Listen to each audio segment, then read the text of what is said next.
All right, good afternoon, baseball fans. I know it's weird. Beatles eternally on in the afternoon. People were thinking vampires are never up during the day. But I'm here. I'm here. Been a hell of a World Series. Toronto fighting tough, leading 3 games to 2. Rooting for Toronto in this one. I usually root for National League teams, but got to go with the Jays in this one. They're looking good, looking hungry, and battling these Dodgers. Shohei, of course, ripping it up. So even though I'm not rooting for the Dodgers, boy, hey, good afternoon, brother Jack Dawson. There he is, man. How you doing, Jack? So yeah, great World Series. So we got an off day today, and stuff like that. Today we're going to do the Cincinnati Reds against the Philadelphia Phillies as we continue our Myths League. In the last game, we had the Giants versus the Royals, and Christy Mathewson with a pitching a 5-hit shutout, 2-0 on the season. So today's tentative matchups. Looks like it's going to be Jose Rijo versus Kurt Simmons. So Cincinnati Reds 2-5 in the young season. On the road, they're 0-1.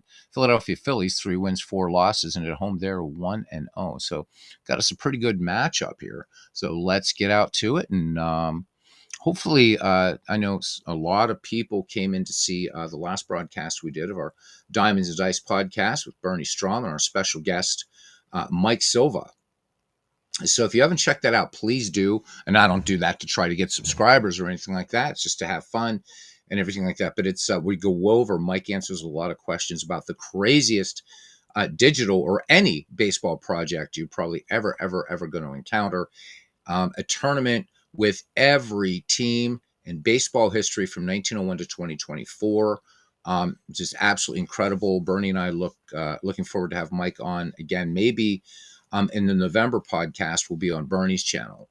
So stay tuned. We are getting close. November is going to be the official, close to Thanksgiving, the official beginning of Ned McGreevy League. So hopefully we're going to get folks that will be interested in that. Really excited to return to the roots of really what a lot of people have loved and discovered in our humble family here of baseball. So Ned McGreevy, the next one is going to span the years 1871 to 1919.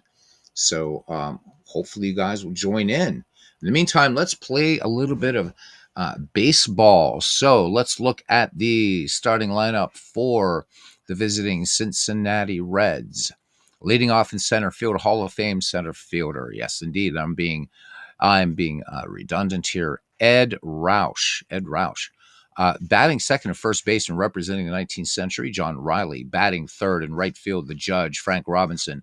In the cleanup spot and catching, Johnny Bench. Batting fifth, third baseman, Heine Grove. Batting sixth, at shortstop, Barry Larkin. Batting seventh and left field, George Foster. Batting eighth at second base, Bid McPhee, and taking the mound and batting ninth, Jose Rijo.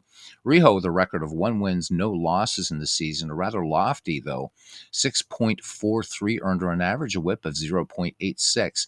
He's averaging 6.4 strikeouts per 9 innings and 1.3 walks for the hometown. And there's Bernie Strom Sports Replay. Yes, Bernie, I'm on during the day. It's amazing. It's weird.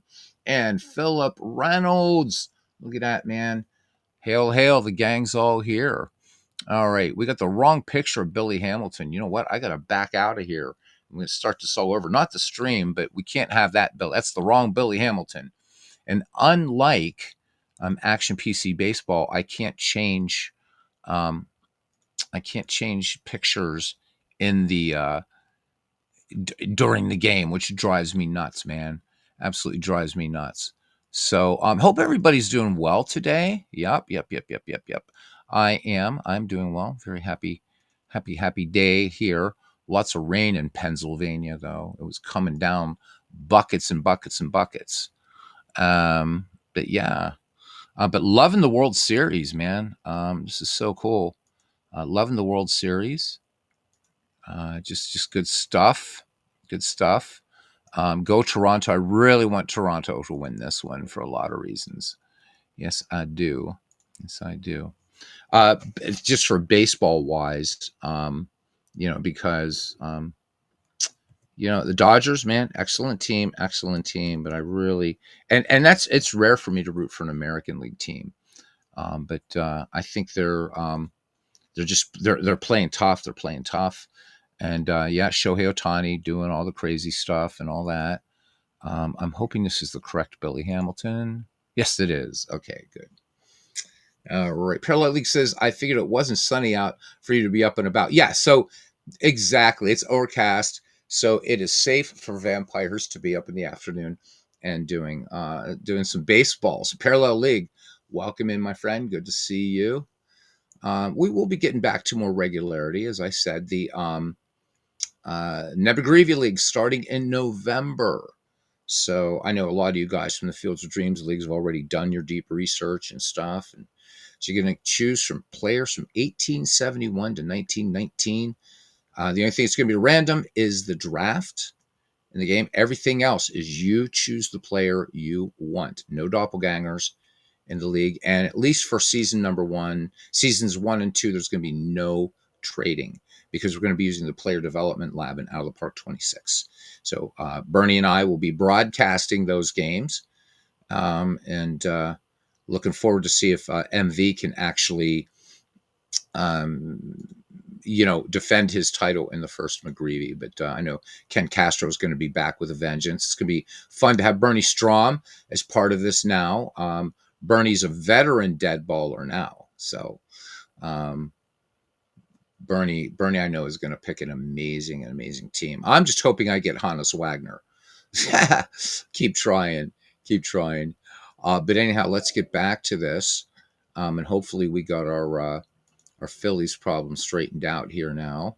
Yep, there we go. So the lineup for the hometown Philadelphia Phillies in center field, the fleet-footed Billy Hamilton.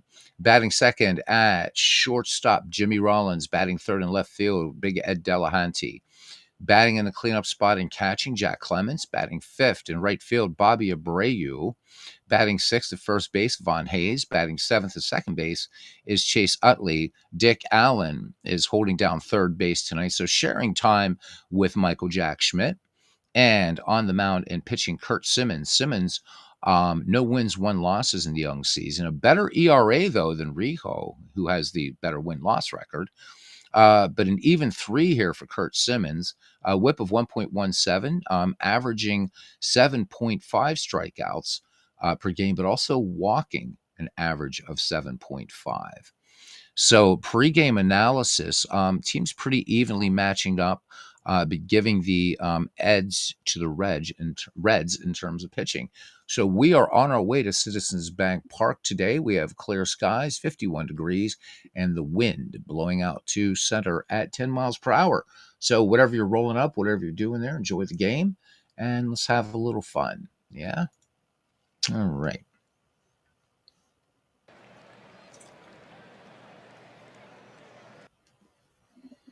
So if the sound's a little bit muted, it's because my headphones are a little bit weird. But that's right. Here we are, Citizens Bank Park. Starting defense for the Philadelphia Phillies in left field, Ed Delahanty. I should have the Reds lead off the other Billy Hamilton. How about it? In center field, sliding Billy Hamilton. That's cousin Ken Castro's favorite 19th century player. And in right field, Bobby Abreu. At first base, Von Hayes. At second, Chase Utley. At short, Gold Glover Jimmy Rollins. And at third, Hall of Famer Dick Allen. It feels so good to be able to say that. Behind the plate, Jack Clemens, and on the mound, Kurt Simmons. Ed Roush leading it off. Ed Roush, very much a prototype of modern player, was an infamous holdout, but one of the premier center fielders, not only of his day, but all time. Roush in the box now, hitting 200 with a home run and 4 runs batted in. Let's do a little quick fly around here of Citizens Bank Park in the city of brotherly love. And let's get to some baseball. Beatles eternally family, man. All right. We are ready to go. The count is 1 ball and 2 strikes on Ed Roush. And Roush cuts and misses. And There we go. So Jose Rijo not wasting any time. They toss the ball around the horn. 1 up, 1 down now for John Riley. Riley with a home run and a run batted in, hitting .414 in 29 bats. Count even, 2 balls, 2 strikes. Here's the pitch. Riley looks at a called strike 3. Nice changeup there from Jose Rijo. All right, 2 away, and here comes the judge. A home run, 4 ribbies, hitting .308 on the young season. Here's the pitch. And on the 1-0 pitch, Robinson sends this one out to left field, deep and gone. This one just over the left field fence. And here comes the judge. Touch 'em all, Mr. Robinson. And Cincinnati tallies first as Frank Robinson tallies home. So here we go in the home of the Philadelphia Phillies. Let's have another look at that little home run dinger-donger.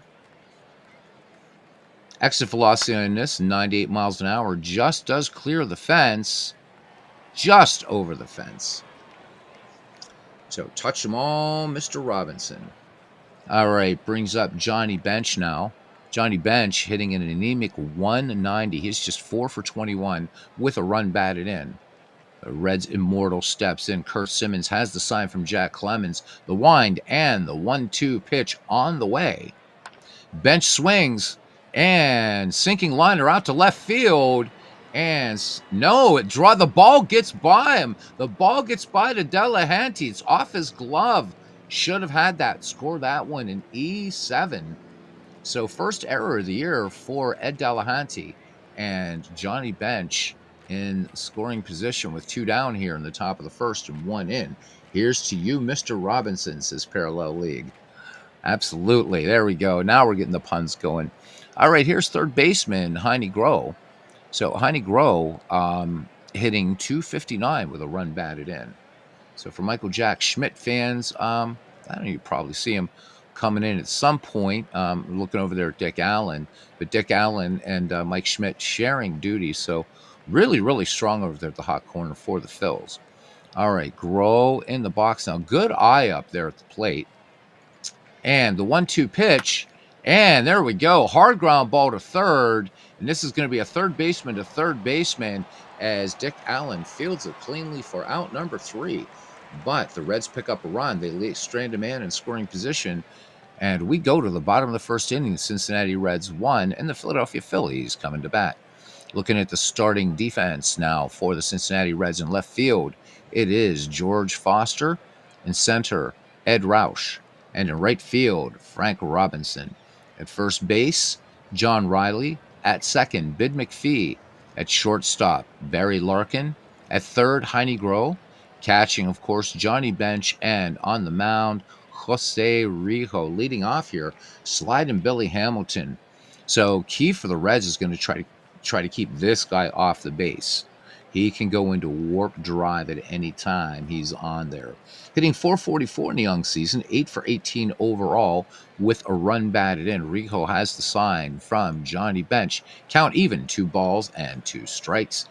And here is the pitch to sliding Billy Hamilton. Hamilton swings, squibber to short. They're going to have to hurry to get him. Bang, bang, play at first. Great play by Barry Larkin to stay on that ball. Hamilton tearing down the line, and they got him by a millimeter. 1 up, 1 down now for Jimmy Rollins, hitting .222. Lefty in the box against Jose Rijo. And here's the 1-0 delivery. And this one is going to be an easy grounder. And this one a textbook 6-3 putouts. So 2 up, 2 down. Barry Larkin earning his paycheck today. And here's Ed Delahanty. .280, a home run, 3 runs batted in. Big bat here, Ed Delahanty. 0-1 pitch. Cut on. And this one just a little bouncer toward third. Delahanty tearing down the line. And they do just get him. So 2 close plays at first. Good on the left side of the infield there for the Cincinnati Reds. No runs, no hits, no errors. And we go to the top of the second inning. The Reds lead the Phillies 1-0. David says Beatles out in the daylight. That's because it's overcast and rainy here, David. So I'm fine, and I'm good. I'm not going to incinerate or anything. How you doing, David? How's the Demolition League going? I've been kind of out of things right now. I've been busy with the magic business and things like that. So I just took a sort of mental health day off today. I had a lot of stuff to do, and I thought, why not hang with the dudes for a while and do some baseball, do some baseball, do some baseball. So hope all's well, David, with you. All right. All right, we got Barry Larkin, George Foster, and Bid McPhee, the 6-7-8, due up for the Cincinnati Reds. Kurt Simmons in this game, and the count even 2 balls, 2 strikes to Larkin. Larkin swings, and this one is a little shortstop to shortstop. Let's call it 6-6-3 as Jimmy Rollins fields it cleanly and takes care of Barry Larkin. So 1 away now for George Foster. So Foster being used in a limited role here in the early season by the Cincinnati Reds. He is 0 for 4 on the season. And here comes the pitch. 2-2 count. Foster cuts and misses on a changeup. So Kurt Simmons picking up his 3rd strikeout of the game, and here's second baseman Bid McPhee. Just 1 at bat thus far. So the Reds trying to work in some other players that they're going to be seeing who they're going to platoon here for the season. Do I double as a groundhog? A vampire and a groundhog. Indeed, I do, David. Parallel League says just started watching from speaking of only coming out in the daylight. Pretty good show. Nice, good stuff. All right, Kurt Simmons. Now the count is full to Bid McPhee. Swing and a miss, and that is it. So a fastball, and Kurt Simmons picks up his 4th strikeout. Cincinnati goes in order. We go to the bottom of the 2nd. Cincinnati leading this one 1-0. And we will have the 4, 5, 6 hitters due up for the Quakers. Jack Clemens, Bobby Abreu, and Von Hayes. Clemens on the season hitting just 105, 2 runs batted in. 1-1 pitch on the way to Jack Clemens. And Rico delivers this one, just a routine roller to second. A little bit of a low throw there by Bid McPhee, but able to dig it out there is John Riley. So 1 up, 1 down now for Bobby Abreu. Abreu hitting just 174 with a run batted in. And the count even, or the count at 1-1, I should say. And Abreu, little broken bat squibber back to the mound. And Rijo fires on to Riley for the 1-3 putout. So 1 up, 1 down. As David says, he's working on creating the 1908 season. History Maker Baseball, about 5 teams. That's going to be really fun. The greatest dead ball season of all time, and it's one of the greatest seasons period of all time. The 1908 season, of course, the National League more famous largely because of the Fred Merkle play. So the Cubs in 1908 win that one. The Giants and Pirates finish in a tie for second, just a game back. But it's the American League race that's even tighter. The 1908 pennant race, the 1908 season is amazing. Yeah, great book about it. Crazy 08 Parallel League. You're absolutely right. Excellent book about that. Just all the drama. It just amazing stuff. So, David, looking forward to the 1908 season. Seeing you do that. I think that's going to be fun. And to watch how dead ball tactics and strategies play out with History Maker, I think that's going to be a blast. All right, here's Von Hayes now. Von Hayes hitting just 0.59, so he does have a home run. But he's just 1 for 17, so that 1 hit was a home run. 2 down, Rico deals the count, no balls, and 2 strikes. And Von Hayes holds up, and Man in Blue said, nope, you're out of there. And that went on a fork ball, so the Phillies once again go in order, manage nothing, and we go to the top of the 3rd inning. Kurt Simmons has fanned 4 thus far in 2 innings of work. And we will see the 9, 1, and 2 due up, Rijo, Roush, and Riley. Modern Relic, it's been a minute. Great to see you. He's saying hi to everybody. So everybody greeting him back, and that's good. All right, Rijo, 1 for 3 with an RBI in the season. Kurt Simmons rubbing up the ball, the southpaw ready to work. Here is the pitch.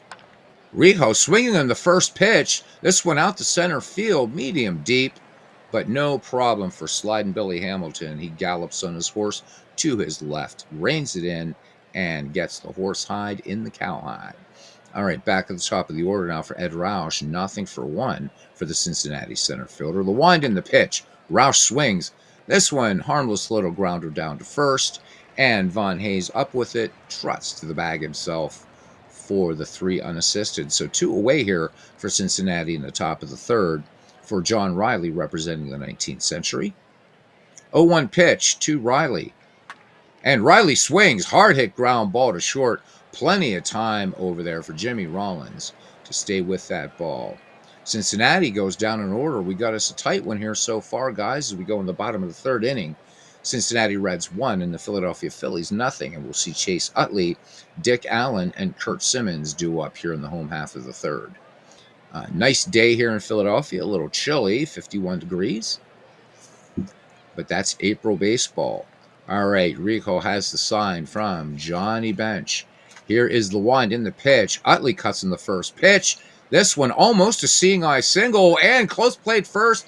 And Riley up with it. And Rijo covers first, but Chase Utley gets the infield hit. So don't know if it's the long grass here, but good hustle there by Chase Utley. Let's have a look at that just as a regular play-by-play on that, and let's see what we got here. So yeah, it looks like it took a funny bounce there in the infield. By the time Riley gets to the ball, gets it over to Rijo, Chase Utley is on at first. So first base hit for the Philadelphia Phillies here, and that brings up Dick Allen. So Utley, decent speed over there at first. Dick Allen making his first plate appearance. Pete Rose is freaking out. He just saw his clone, says Parallel League. So, of course, Pete Rose, former Philly, and, of course, best known as a former Cincinnati Red. All right, Dick Allen cuts in the first pitch. This one sinking liner to right. This is going to get down for a base hit. So Chase Utley had to hold on there. Wasn't sure that was going to get caught over there. As Frank Robinson, discretion is the better part of valor. So 2-on, nobody out here for Philadelphia in the bottom of the third, looking to get a run back here. Kurt Simmons pitching a pretty good ball game in the box now. 0-for-2 with the stick. Rijo looks the runners, checks, and Rijo show and bunt, and this one foul. Count, no balls, 2 strikes. Swinging away, grounder to first, and the only play will be to first. So a nice little swinging sacrifice job there. 1 out, but 2 in scoring position for the Philadelphia Phillies. Chase Utley at third, and Dick Allen, don't call me Richie, hugging second. Back at the top of the order now for sliding Billy Hamilton, nothing for 1. All right, Utley edging down the line some there at third. Rijo working out of the stretch, and the 1-2 pitch. Hamilton swings. This should score 1. This one twisting into the corner and right, but caught. But tagging is Chase Utley, and he will come in, and the Philadelphia Phillies tied here in the bottom of the third. I got a sneaking suspicion here we're going to have us a good ball game here. All right, here's Jimmy Rollins now. He is nothing for 1. Dick Allen moved up to second on the play. 2 down here in the bottom of the third inning. Jimmy Rollins, little wave of the bat. Rijo, yep, comes to the belt, peers over his right shoulder, comes home. The 0-1 pitch, swung on, and this one popped just out towards short, and not a problem there for Barry Larkin. So the Phillies pick up a run on 2 hits and a runner left on. We head to the middle innings here. Cincinnati and Philadelphia. We are knotted at 1. Modern Relic says he likes these graphics. Really need to upgrade your potato. Yeah, I mean it's not MLB the Show, but as far as text-based baseball games go, this one's a babe, man. It's like come hither. Yeah, I love it. And on top of that, you've got such a great, super deep baseball simulation here too. Yeah, so it requires only 512 megs of memory, so hopefully. Baseball Demo says your broadcast is great background. Oh, cool. Thank you, David. As he says he's creating the 1908 Tigers and White Sox, who played on opening day. That 1908 Tigers team is tough. That's a tough team there. It's a great World Series, the 1908 World Series. Cubbies and Tigers locked up, and that was just a hell of again, that Guys, look it up. Look up, especially the American League in 1908. That was just tough, tooth and nail, going down the line, both leagues. But Detroit just squeaking that out a half game in the American League. So David, when you do this, when you're going to be doing this season, are you going to be like using external programs? This could be a full season like playthrough where you'd be using like maybe ball score or whatever those things are called for the other teams, and then picking and choosing what you want to play. Or I'm always it's always fascinates me how you guys do seasons and cards and dice. So all right. Yeah, you might have some tips for some guys that are maybe thinking about doing because season replays are tough. I don't care if you're playing digital baseball or cards and dice. Season replays or anything that's like this. I have this set up for 154 game schedule. It's a long haul. It really, really is. Frank Robinson homered his last time up in the box now. Kurt Simmons has fanned four, has yet to strike out. He says has PC replay on okay. So to score and sim, nice. Excellent, excellent. So, uh, David going back, and this is not David's first foray into um, my in what I like to call my wheelhouse. That maybe sounds arrogant, but the wheelhouse of many in this community in the dead ball era. Sports Time Machine has done some stuff in the dead ball era. Bernie Strom, of course, as well. So always nice to see folks playing some dead ball era baseball. It's a lot of fun, and if you're managing, you definitely have to you got to forget modern baseball tactics because if you try to load them up and hit a home run in the dead ball era, you're going to get your butt handed to you. So. All right, here we go. 0-2 pitch on the way to Frank Robinson. And this one inside. Oh, this one catches the paint on the inside. Beautiful fastball there by Kirk Simmons. Hang up K number 5. And here is Johnny Bench. Johnny Bench, nothing for one. And he's ahead in the count. 3 balls, 1 strikes. And Bench holds up. So Johnny Bench draws the walk.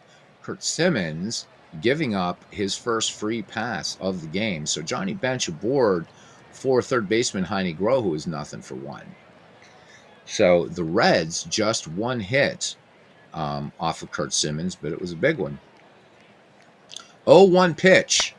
And Groh, he taps this one to third, and they're going to go across the diamond to first of the 5-3 putout. Johnny Bench moves to second on the play, 2 down. And here comes Barry Larkin, who's nothing for one. Barry Larkin cutting on the first pitch. Squibber back to the mound. And high throw there by Ted Simmons. But they're able to get Barry Larkin. So Cincinnati manages a walk.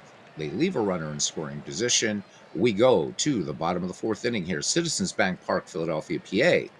And it's the Reds and the Phillies knotted at 1. And the number 3, 4, 5 hitters drew up for the Phils. Ed Delahanty, Jack Clemens, and Bobby Abreu. Big Ed Delahanty, nothing for one. And the 0-2 pitch from Ed, grounded out to third his last time up. Delahanty, diving stop out there by Barry Larkin. That one goes all the way to the wall if Larkin doesn't get to that ball. So good defense out there by Barry Larkin for 1 out. So flashing that gold glove out there. All right, here's the catcher, Jack Clemens. He has nothing for one. Great names in the Tigers. Yeah, Bosch Schmidt, Germany Schaefer. Germany Schaefer was a real character, too. He's fun to read about. Maybe some night, David, when you're in here and you have this thing in full swing, we'll do a little read about of Germany Schaefer. Interesting character, to say the least. But yeah, Bosch Schmidt, and you look at Bosch Schmidt, he looks like a boss. He looks like a cross between like that and Jackie Gleason. Todd B once they kind of looked a little bit like Jackie Gleason, but I think we're thinking of another player. If I remember Bosch Schmidt, this dude looks like you don't want to mess with any of these dead ball guys. They were tough dudes, man. And you think, man, you only had 16 teams, no affiliated minor leagues, especially back in 1908.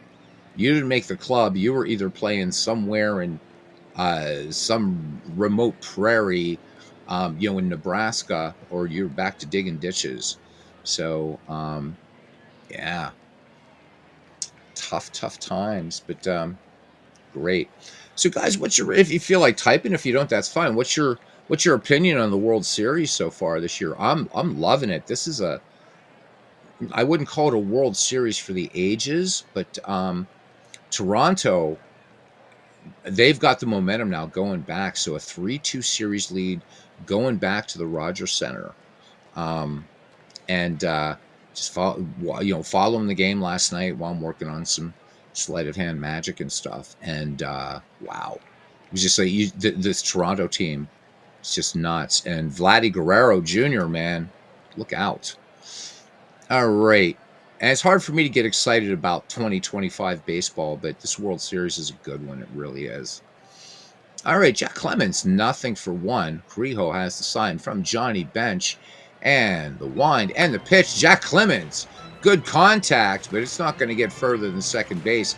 Bid McPhee, a couple steps to his left, and a nice little graceful motion fires on to John Riley. Score that one 4-3.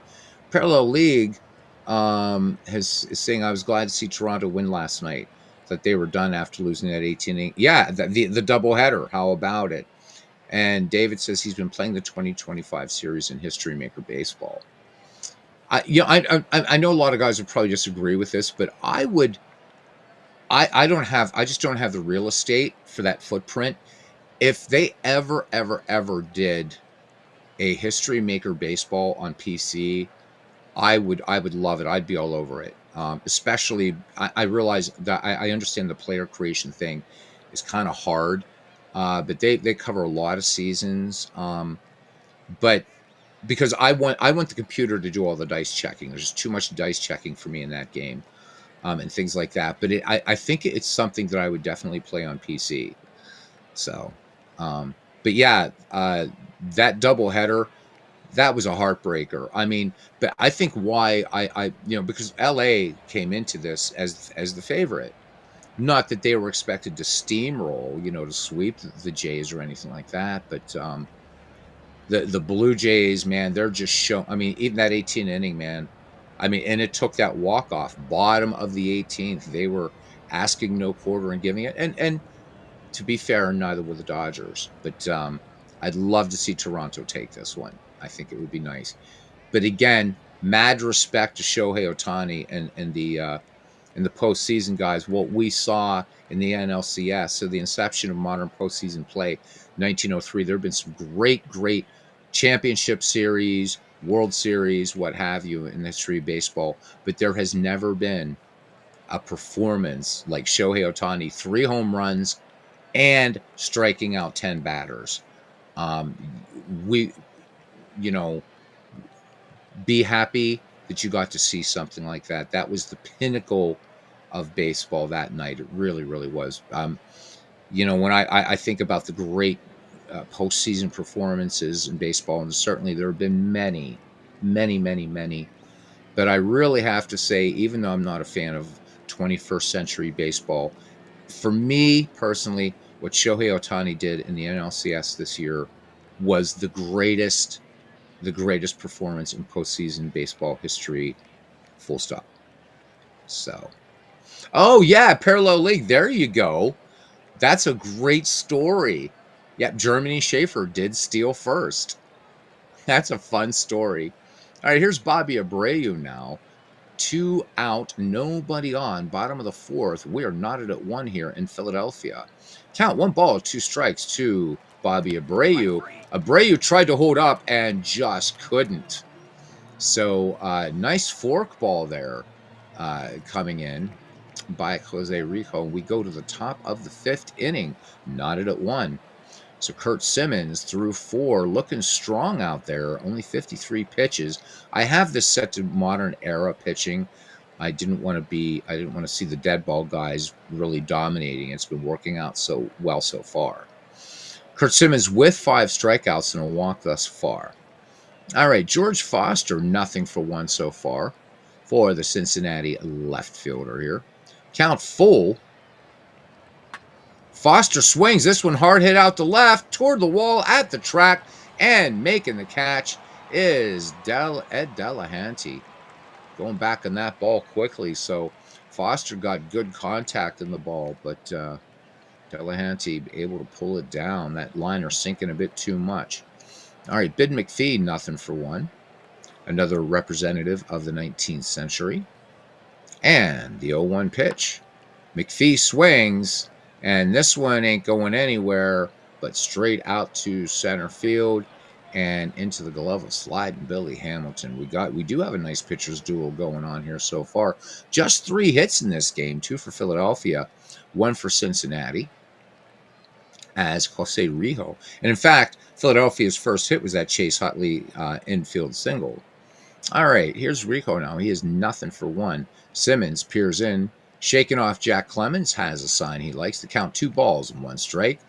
Rijo swings, and this one, a seeing eye single through the middle into center field. So Jose Rijo helping his own cause, and now Philadelphia and Cincinnati tied up in hits. All right.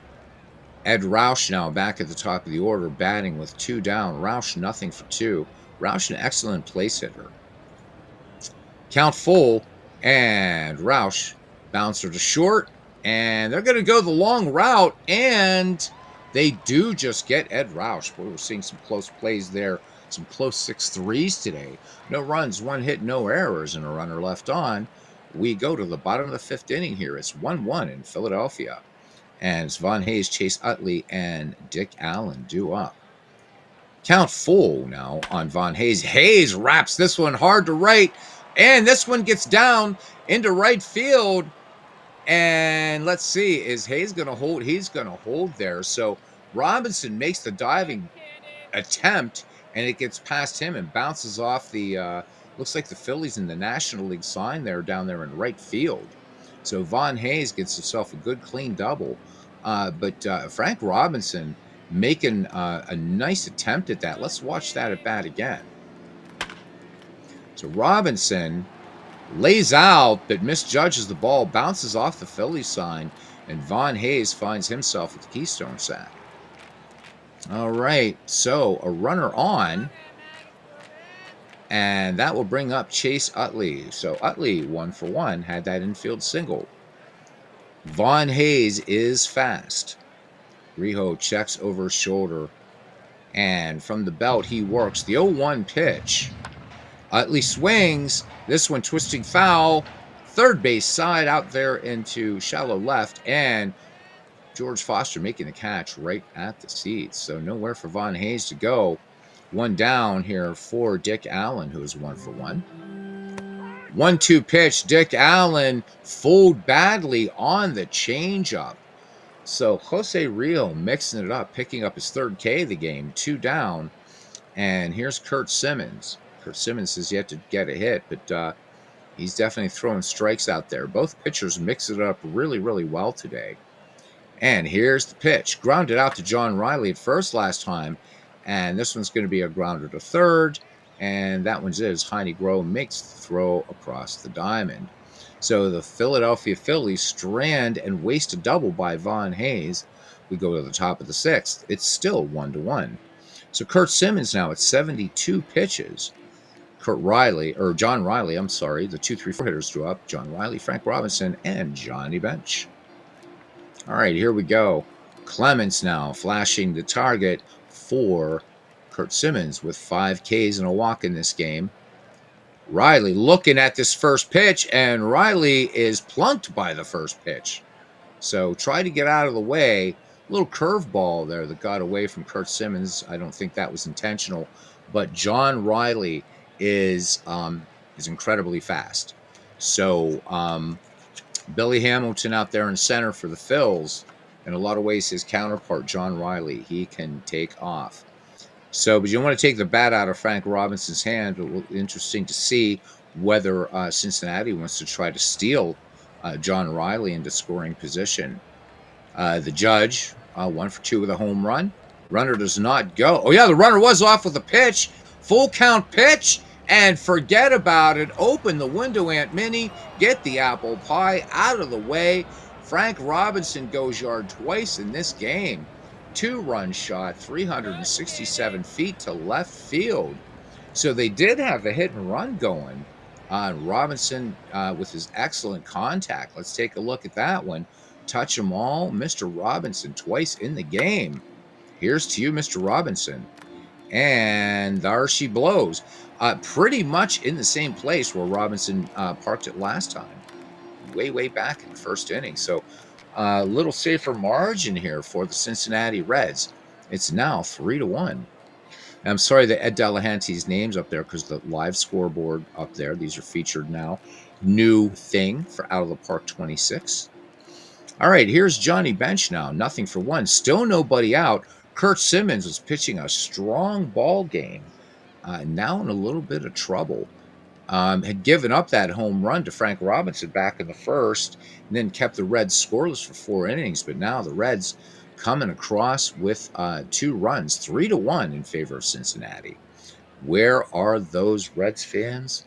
Every time they're on this channel, the Reds seem to lose, but when they're not here, the Reds win. So there you go. Frank Robinson there with a hot bat. 1-2 pitch on the way to Johnny Bench.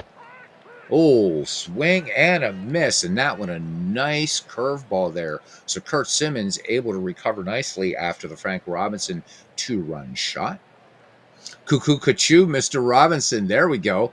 Coming in with a little bit more Paul Simon and Art Garfunkel wonderfulness there is our friend Parallel League. Parallel League, hopefully, I'm hopeful, my friend, that you will think about maybe being part of, and Martin Relic, all you guys, be part of the Ned McGreevy League that will be starting in November. So we're about 2 weeks out from the everybody gets together and I lay down what we're going to be doing. And then probably Thanksgiving weekend is, if it works for everybody, is when we're going to hold the draft, which is really going to be easy. Be another 2 weeks until everybody picks the year, the season they want for the player. Get them to me in a private message and Discord. So the only requirement really is you got to be in the Den McGreevy Discord. And then we'll hold the night where we announce everybody's teams, the seasons, everything like that. If, people can put in logos if they want. If you want to make your own logos, that's cool. It's going to be a lot of fun. All right, Parallel League says he is definitely interested in the Nuff Said Ned McGreevy League 2.0. We should actually call it 2.5. So great. Going to be fun. No trading, anything like that. We're going to be concentrating on player development lab, setting up strategies, so things like that. So we'll have a lot of fun kind of interactive broadcasts where you guys can really tailor what you want. And no, you do not need Out of the Park baseball to play it. Bernie and I are going to do all the grunt work on our side. So if you have it, of course, you can always download the Quick Start. I'll be making that available. So if you want to test your team, on your own, that's cool, but you do not have to own this game. But I will remind you guys right now that this game is on sale, I believe through November 2nd for $17.99. 70% off right now for the baseball postseason. Get it through Steam. I suggest getting it through Steam because it keeps the game updated. It's a lot easier to install the ballpark mods, uniform mods, and all those cool things. And there's a lot of good mods out there.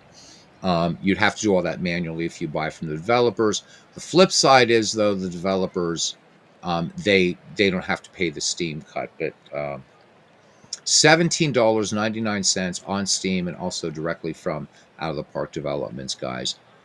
Every season from 1871 to the 2025 projection, it's all here. All the minor leagues are here. Negro leagues are here. You want to go and play some rookie league baseball in 1968? You can do it. This game has it all. Incredibly, incredibly amazing baseball simulation. Scary deep, but good stuff. All right. So one down here, and here comes Heine Groh. Count full on Groh. And he sends this one out to left, sinking, but Delahanty, probably about 2 steps to his left, makes easy job of that little line driver. All right, here's Barry Larkin now. Larkin, nothing in 2 attempts. Kurt Simmons looking to get out of this one, just giving up 2 runs. Of course, that 2-run shot by Frank Robinson. 1-2 pitch. And this one up the chimney, out towards second. Everybody calling for it, but coming down into the glove of Chase Utley. But the Cincinnati Reds do pick up 2 runs on 1 hit, and nobody left on. We go to the bottom of the 6th inning here in Philadelphia.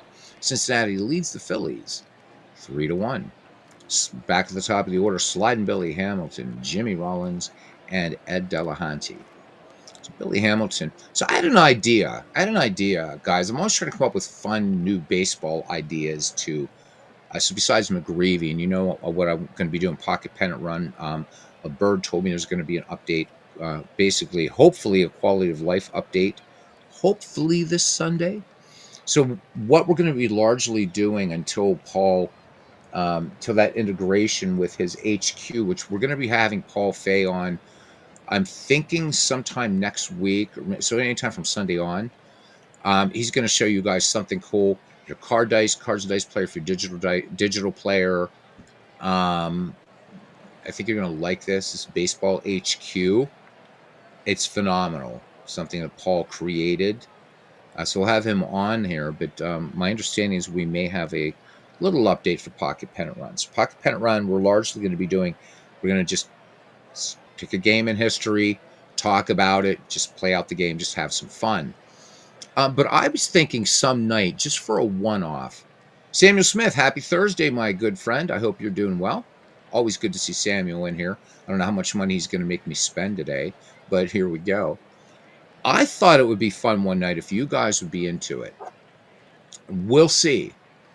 So we use a program like this that has this or Action PC or whatever, anything that has everybody who played baseball. Period. Just for a one-off, get 2 guys in here and have an interactive thing where you just draft your best team for like a couple one or like a series, like a best of 3 series or best of 5. Not to put in competition, but I think it'd be just fun, just to be fun to like maybe just put together a team and then play it out. 2 teams, play it out with a little series stuff and let you guys actually manage and things like that. I think it'd be a lot of fun. Get a couple guys on mic so that way we don't have to worry about the 6-second delay. So think about it, guys. I'm trying to think of, you can think of some fun projects that maybe we could do on here. Please let me know, okay? Because this channel is largely about baseball. So, all right. Here is Sliding Billy. Sliding Billy with an RBI in this game. He's 0 for 1. Count 2-2 on Billy Hamilton. Flew out to left his last time up. Hamilton swings and base it up the middle. And this guy, one of the fastest to ever play the game. I usually don't look at the play-by-play, but every once in a while I'll glance up. And I love this. It says, Hamilton not running with great alacrity. Thank you, Marcus and Matt and everybody over there. They put some entertaining stuff in the play-by-play. I should probably look at it more. But so Billy Hamilton not running with great alacrity. So a little bit of florid prose here from Out of the Park Baseball. Samuel Smith says, Apago Master looking good for Thanksgiving. Nice. So, yeah, sister game. So for those of you who are interested in football, and by that I mean football, not American football.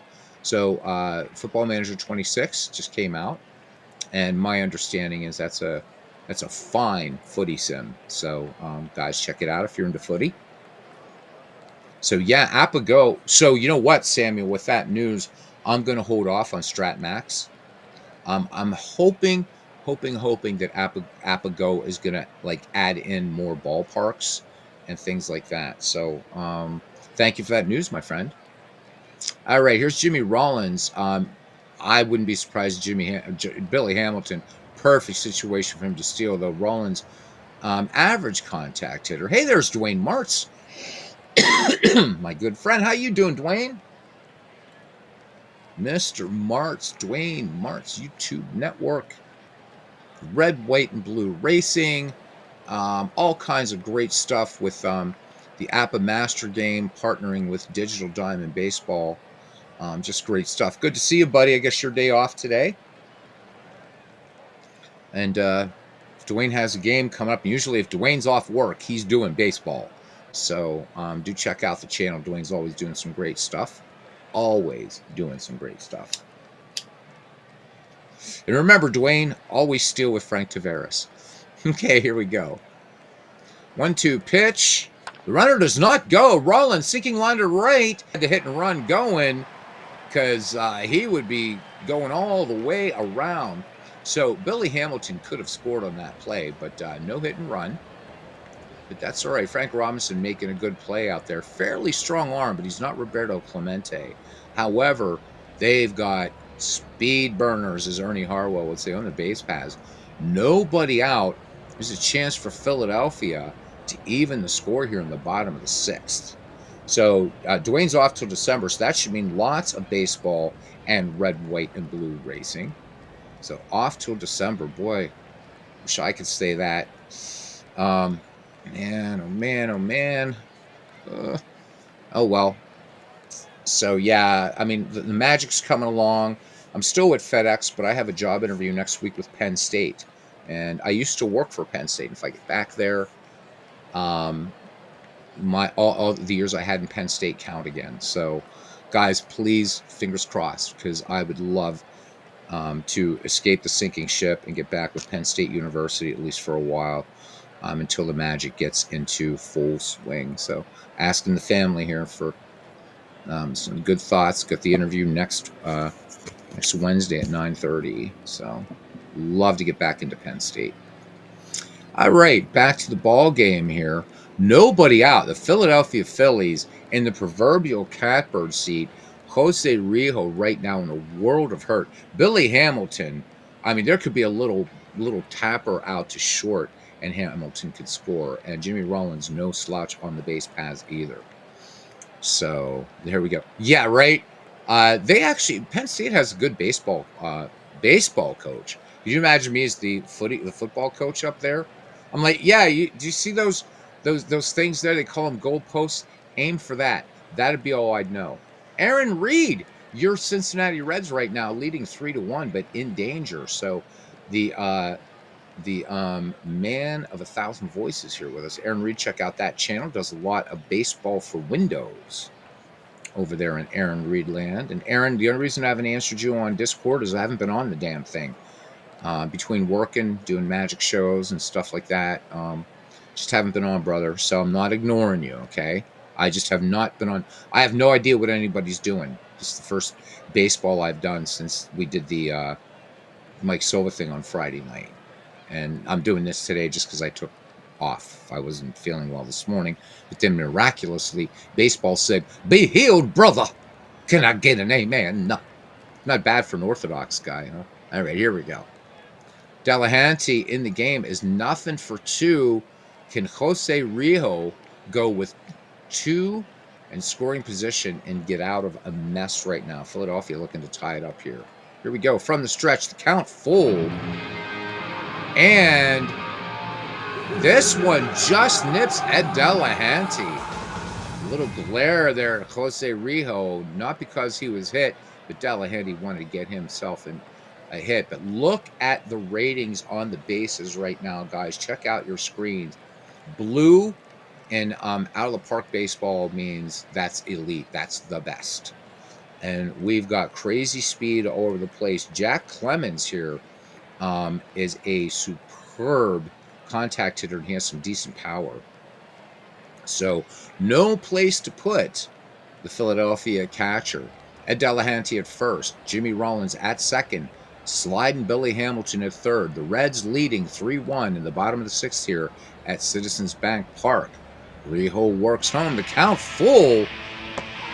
Clemens looks at a called strike 3. That was huge. So Rijo on a 3-2 count, coming in with the slider, and Jack Clemens didn't even move the bat. Beautiful pitch. So Rijo picking up his 4th K. Here comes Bobby Abreu. Von Hayes waits on deck. Abreu, nothing for 2. Again, speed on the base paths. Infield playing in, looking to cut off, sliding Billy at the plate. 1-2 pitch to Bobby Abreu, and Abreu goes down swinging. Fastball. So does Aaron Reed bring the good mojo, to Jose Rijo. We will see Von Hayes now.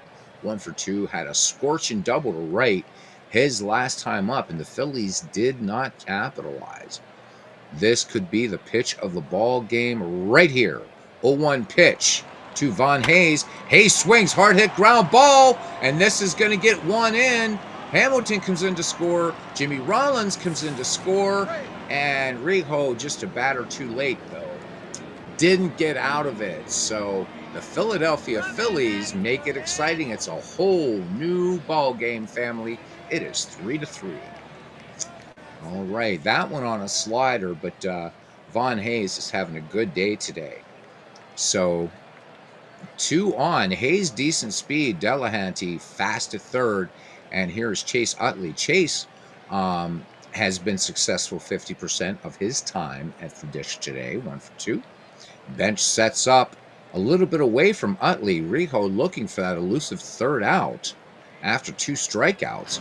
2-1 pitch on the way. Utley flew to left his last time up and fly ball to center field, and that will end the inning as Ed Roush tracks it down. But 6 complete here in Philadelphia, and Philadelphia ties it up. Let's go to the top of the 7th inning. We are not at a 3-line score thus far for the Cincinnati Reds. 3 runs, 3 hits, no errors. For the Philadelphia Phillies, 3 runs, 6 hits, and 1 errors here in this Myths League. So Kurt Simmons, he's getting down there in the yellow zone again. I have this set to modern era pitcher fatigue, so don't know how much more we'll see Kurt Simmons. No DH in this league. All right, George Foster batting in the 7th slot, believe it or not. Bid McPhee, and then we'll see whether Cincinnati is going to stay with Rijo, who's due up 3rd here in the 7th. All right, southpaw Kurt Simmons ready to deal. 6 strikeouts and a walk. And 1-2 pitch to George Foster. Well, let's make that number 7. That time a hammer from Kurt Simmons, so 7 strikeouts for him. Here comes Bid McPhee now. He has nothing for 2. Count full on McPhee. Flew out to center his last time up. And McPhee is going to send this one up the middle. Base hit. So Cincinnati, Queen City picking up its 4th base knock of the game. And Joey Votto will come into, you're going to see Joey Votto at some point in a Reds game if he's not starting. So Votto in the young season, 3 for 11 overall, hitting .273, 2 runs batted in. And Todd B says, "Ahoo, Werewolves London." And happy Halloween to you, my friend. Happy Halloween to you, Todd B. Todd B, man, great to see you. It's been forever since I've seen you, brother Todd. Hope you're doing well, man. And Parallel League says, my brother went to Penn State, and I went to the state pen. Nice. He says he's just kidding. I don't know, Parallel League. You're a bit of a troublemaker, buddy. You probably did a little bit of... You probably got in there for your punnage or something. State pen. You gotta give him a year. Give him a year. So remind me sometime, guys. I got a good Irish joke to tell you at some point. I don't know if I'll do it today, but it's a funny one. Oh my God! Wait, stop the presses. Stop the presses. Okay, so guys, I got to tell you, a dear friend here who we haven't spoken in so long, but I love this guy. So light years from home, Tim is here. He says rim shot for Parallel League. He said, but light years from home says Beatles. So glad to see this. Perfect for me, listening mostly. And can Ala Park be integrated with Chat GPT? So actually, some people were doing that. Yes. How are you doing, man? I miss you, brother. So guys, light years from home. I don't know, man. I'm not getting any notifications. I don't know if you're still doing, but guys. So we have gurus here for different baseball games and stuff like that. But my paisano here, huh? Gamoto rispetto. Alexander. He's such a dear friend, man. Love him. So there is a simulation of the known universe, and it is one of the most beautiful things you ever see. It's called Space Engine. Subscribe to that channel because so on the channel Light Years from Home, he's not just taking you through space. He offers compelling stories and great thought exercises and things like that. And some things where you just want to put on a big screen and just chill back and watch. But a great baseball fan, fellow Bucko fan. Oh my God. Oh my God, man. Yeah, probably. Yeah. Guess that's it. I hope, huh? Yeah. It's been too long, my friend. Tim, how are you doing? Tim, again, I've been so busy with magic and everything, buddy. Are you back to posting videos now? Please let me know, man. Let the community know, man. This is wonderful. I can't believe this. All you guys, I miss you guys, and look who's here, man. This is awesome. My good friend. This guy. He and I have had some great conversations about baseball, about everything. One of the smartest, classiest people I know, right here, light years from home. Guys, take a minute, please. Subscribe to that channel. Treat yourself. Just amazing, amazing, amazing stuff. And I was very honored. Got to write a story for one of his videos way back, which was a really, really a lot of fun. But I think you guys are going to really just love it. He is the man. Space Engine is crazy, and you might want to get it. You got to have a good PC to run it, but it's beautiful. It is beautiful. So David says all we need now is Clinton Parks to make it a full chin wag. No kidding, right? Todd B says been around with Ron Juckett at lunchtime. Oh man, he said lost your butt of 18 years in September. Your cat. Oh man, that is so hard. So Todd, man, in my faith, at least in the Eastern Orthodox faith, we believe that animals have spirits, and your buddy is, and it doesn't make it any easier, but he is in paradise, man. I know, and the thing about our kiddos, cats, dogs, whatever, they only break your heart once, and they don't mean to. So, man, I know, I feel your pain, been there, and it hurts. So, I know it's tough. Tim says he's mostly back, guys. He says he has 2 games for 1998 Yankees versus the 67 Cardinals. So he's thinking he might try to post a just for fun 2016 to 2017 National Hockey League game. So we need to continue the Gaylord Perry versus Cy Young candidates he did not face. Yeah, you talked about that, the Gaylord Perry thing. So yeah, that would be great. Oh, I absolutely love cats, Todd. So right now, one of them is lying next to me, and the other one is over on the bed. Usually, they're both lying next to me. Yeah, I love them. I love them, and I hope at some point, I know it's going to be, and take a little while for you, but maybe I've always felt that when I lose a fur baby, hey, I don't care if it's a chick term or not. That's what they are. They're my babies. Um, that in time it's always good to adopt again, because that love that you have for that loved one that's crossed the rainbow bridge. There's a lot of cats out there, a lot of dogs, sitting in shelters right now, scared, whatever. I used to do that kind of work, rehabilitating animals, and they're waiting. So Todd, I feel it, brother. I do. All right, so what's Joey Votto doing in this season? So just 11 at bats. So Joey Votto playing off the bench mostly here for the Cincinnati Reds. And you're welcome, brother. You're most welcome. Joey Votto playing largely a bench role right now, but again, we're very early. We're only in game 8 of this project, of this Myths League. I'm trying to get every team played in here at some point. So 3 for 11 for Votto, 2 RBI. Speedy Bid McPhee on at first, 1 away, tie score. Good ball game. Count full, and the runner going. Votto shoots this one down to first base. So the hit and run, somewhat successful, as Bid McPhee moves into second base.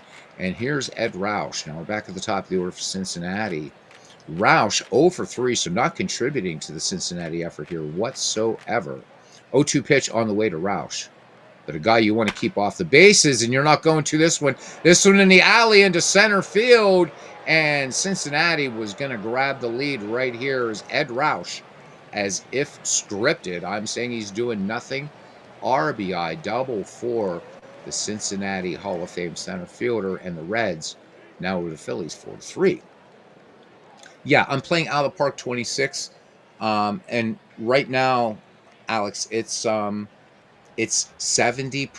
off. So $17.99.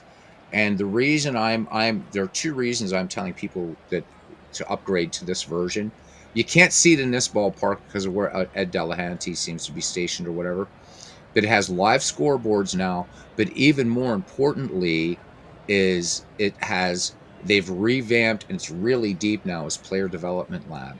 That alone, the player development, there is no baseball game at all that has this player development lab, and it's deep. It is really, really deep, and definitely worth getting. And of course, the Drive for the Pennant mode is now available for every season. They've instituted the World Baseball Classic. This was a significant upgrade this year for out of the park baseball. And while we're talking about baseball sims, guys, we are roughly 6 weeks, 5 to 6 weeks from the next release of Action PC Baseball. So hopefully, Dave's got something kind of big. Last year, I think, was more of an incremental update. Seems like every other year is a big update. So looking forward to that. So, but yeah, this is 26. All right. So Todd says his wife says when it's time to adopt, get two, keep you busy. You know what? I'm I never do one cat at a time, man. Always have two. And my two pair bonded. They never met each other. I adopted them both in the same day. It was like I think 3 years now I've had these two. So the first night there's a little bit of hissing, like cats are. By the second night, these two pair bonded. They're just a year apart, and they will actually lie with each other, like paws around each other. They groom each other. They play. These two, they're just amazing, amazing. And I've never seen cats pair bond so quickly as these two. They're just the best of friends. All right. Is Aaron also saying sorry for your loss? Yeah, that's a big one, man. It's hard. I mean, I don't want to sound. I mean, a lot of people. For me, a lot of times the loss of a cat or a dog hits me harder in a lot of ways because they're pure innocent. They're purely innocent and no agendas, man. You guys take a minute here, man, for honor for all the animals because it was just International Cat Day the other day. Um, Man, even cats because they bond to you the way dogs do too. But man, you come home, you think about any of you that have a dog. Let's talk about dogs first, man. You come in the door, you could have the shittiest day, and your dogs make you feel like you're the Beatles, man. You come in. I'm saying I don't know what there was a comedian that said that, and I completely agree with that. I know when I come in my door here where I'm staying here with these two guys, they're both at the door and they want pets and it's lovely. You have the worst day and they seem to know or you're ill or whatever. Animals have a sense, you know, and I should say non-human animals, we'll put it that way. And it is. I love them. I love them so much. Um so yeah, you see with this discount you're getting it tonight. Yeah. You're gonna fire Ben Charrington and take his job. Hey, how about it? So you know what I'm afraid of, Alex? We're gonna lose Skeens. We got to get rid of Nutting as well. We lose Paul Skeens, forget it, man. Look at this. We have good pitching finally in our franchise, right? And we have no offense. So Neil Cruz, if he can tag the ball, he's gonna hit it 500 miles. But man, that kid strikes out too much. And while some teams can afford to have that Kyle Schwarber type of hitter, Buccos can't, man. We need offense. But I'm just afraid Nutting's going to keep doing the welfare trick. So we'll see. The CBA, I think, is up. Is it next year? Tim usually knows this. Is the CBA is up next year, I think, because they're predicting a work stoppage in 2026. I just wish that, I don't know. Nutting's got to go. He's not going to spend the money. Pirate fans are getting tired of hearing, "Oh yeah, we're rebuilding. We're rebuilding." Damn it! It's getting old, man. So prospects are too good to hold down. Yeah. So the collective bargaining is in 27. Okay. I don't know. Pirates front office. So it looks like Derek Shelton, former Bucco manager, looks like rumors are he's going to be managing Minnesota next year. So see how Derek does. I don't mind. I think this guy was Don Kelly who took over, and now he's got the full time managing job for the Pirates. But man, they got to give him more to work with. And you know what, Bob Nutting, don't wait. Just pay Skeens. Come on, the guy. He's had these 2 seasons he's had, man. This guy is not. There's no sophomore jinx. He's the real deal, Holyfield, man. Ay ay ay. Philly stands, you guys got to do a lot of work in the off field, and you got to get rid of Castellanos. That guy is a cancer in your clubhouse, man. Philly's folding again in the postseason. Castellanos, man, you guys hold on to Schwarber. I think you got to hold on to Kyle Schwarber, but you got to deal Castellanos. I'm afraid Paul Skeens is going to end up in Philadelphia, which at least he'd be in the Commonwealth. But if he ended up going to the Mets or the Cubs or the, God forbid, the Yankees or the Dodgers, could you imagine Skeens and Ohtani and Shohei Ohtani on the same rotation? Oh my God. Yikes. I will never stop being a Pittsburgh Pirate fan, but I'm really sick of Nutting's shenanigans. Thank you. Would I trade Skeens off season for a ton of prospects? No. I'm man, you gotta build around Paul Skeens. Here's the thing, man, and maybe Alex is gonna disagree. I think we're the only two Bucco fans in here right now. I'm not sure. I don't know if I know we got a couple guys in Modern Relic. I know base or likes the Pirates, but so the thing is about it, Todd, is that's all we hear every year in Pittsburgh. Yep, we got a ton of good prospects, and consistently, Baseball America rates our farm system as among the best, if not the best, in the majors. But we're not seeing any payoff at all. At all. We get guys like Hutch who begged to stay in Pittsburgh, and um, we lost him in his prime. Josh Bell wanted to stay. Jay Hay wanted to stay. We gave up on Tim Wakefield, and he puts together this fantastic career. May his memory be eternal in Boston. It goes on and on. Garrett Cole. Garrett Cole was treated like crap, man. And it's Pittsburgh ownership. The players have no incentive. They want to get the hell out of Pittsburgh. So if any of them are playing well, they're going to play badly to get dealt by the Pirates, and then they're going to bloom elsewhere, or they're going to play so well that they know Nutting's not going to pay them. That's where we are in Pittsburgh. And 2026 marked a very sad milestone for the Pittsburgh Baseball Club. This is our all-time win-loss record. This is the first time now. So you think about, in the 1950s, the Pirates sucked, and in the middle of the 1980s, we sucked, but we still had a winning percentage, a pretty healthy winning percentage. We are now a losing percentage, and that is sad. We've made a lot of mistakes. Yeah, yeah. Don't bring up 1992. Appreciate certain Pirates. You're a Cubby. Okay, yeah, I got you, man. I know who I'm thinking of now. I'm like my brain. So your Cubbies, man, you guys at least made the postseason this year. You had to be happy though to see Milwaukee get their horses kicked out of there. I know I was. I did not want the Brewers to make it to the series at all. Can't stand them. So you and I can definitely agree on the Cubbies. I like the Cubbies, hell of a franchise. But this is going to shock you. I also like the Cardinals. I do. I like both franchises. Never seen a game in St. Louis, but got to Wrigley. Man, I saw a game at Wrigley, and they were playing the Pirates.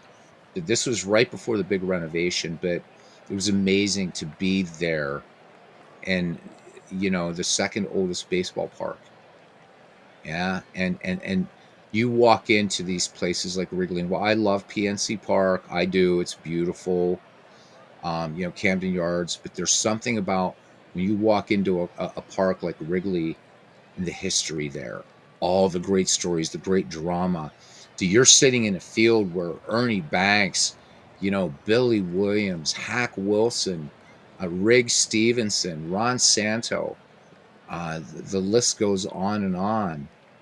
Um, it was amazing. It was just, you felt the history. You sat in those seats, man. I sat in the grandstands because I figured, I don't know how they would react to a Pirate fan out there, but it was so much fun. God, sign Skeens, yes. So sign Skeens, and yep, yeah, possibly trade Mitch Keller to get a bat or two, raise payroll, yeah. Because I mean, I think Chandler. I think Chandler's going to have a good.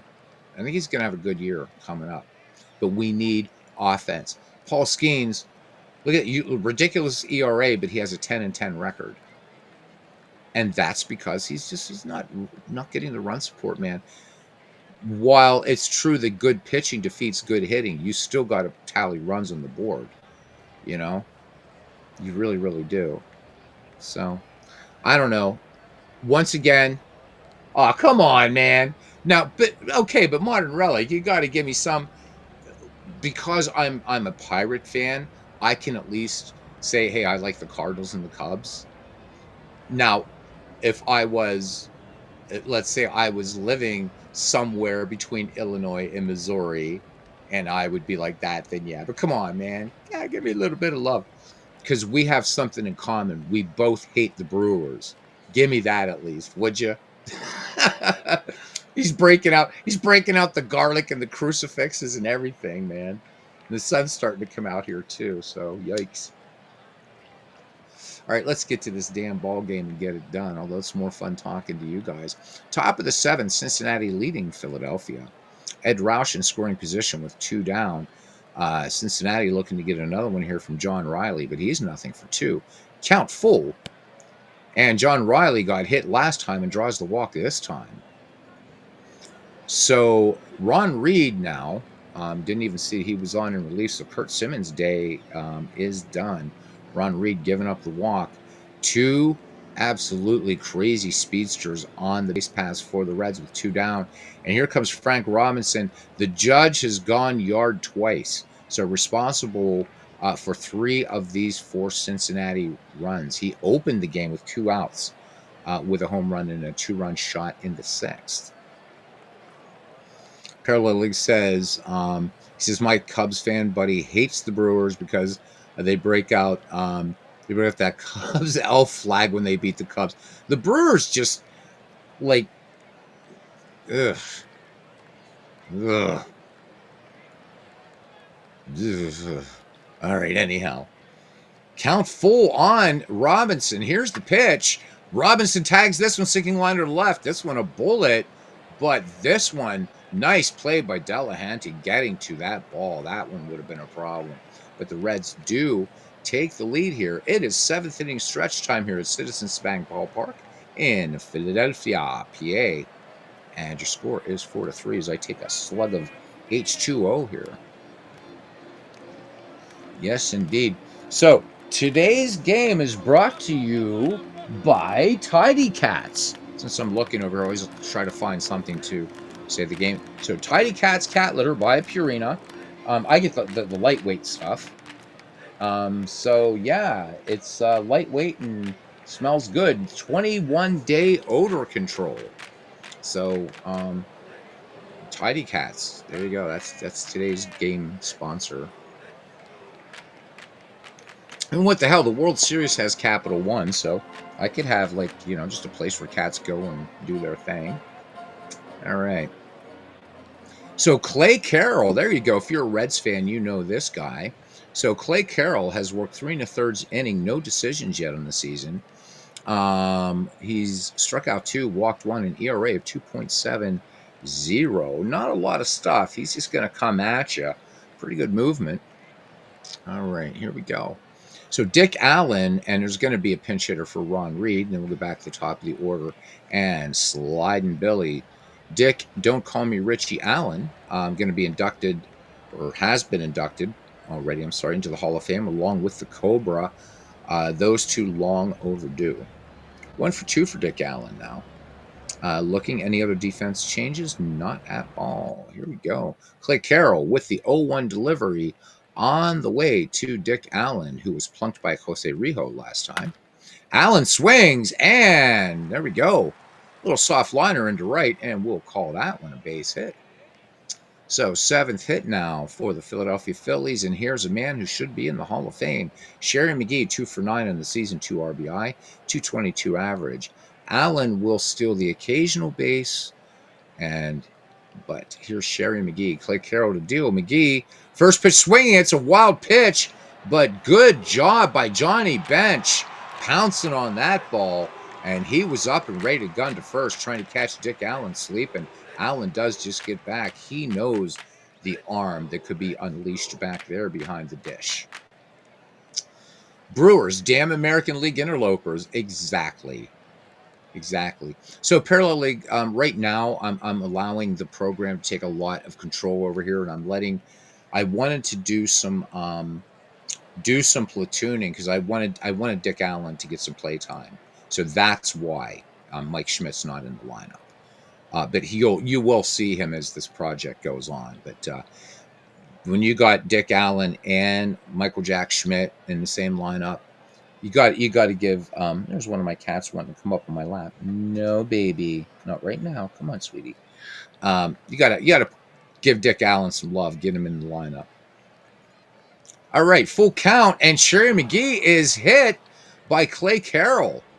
So that one looks like a little bit of retribution. So the umpire is issuing a warning now to both dugouts, and we're back at the top of the order. Can't use the DH. No. Can't do it. I forgot to turn it off on a Diamond Mine project, so I'm going to let it go. But nope. I can't do it, brother. I can't. I mean, I don't want to. I mean, I get what you're talking about. Makes sense, but I can't. So, Chelsea, what are you doing here? What are you doing here, baby doll? All right. So, this is my cat Darcy. She's next to me right now. The smaller one. She's the bad one. Came home from work the other day. So I have 2 computers. My tower was on. I'm like, what the hell?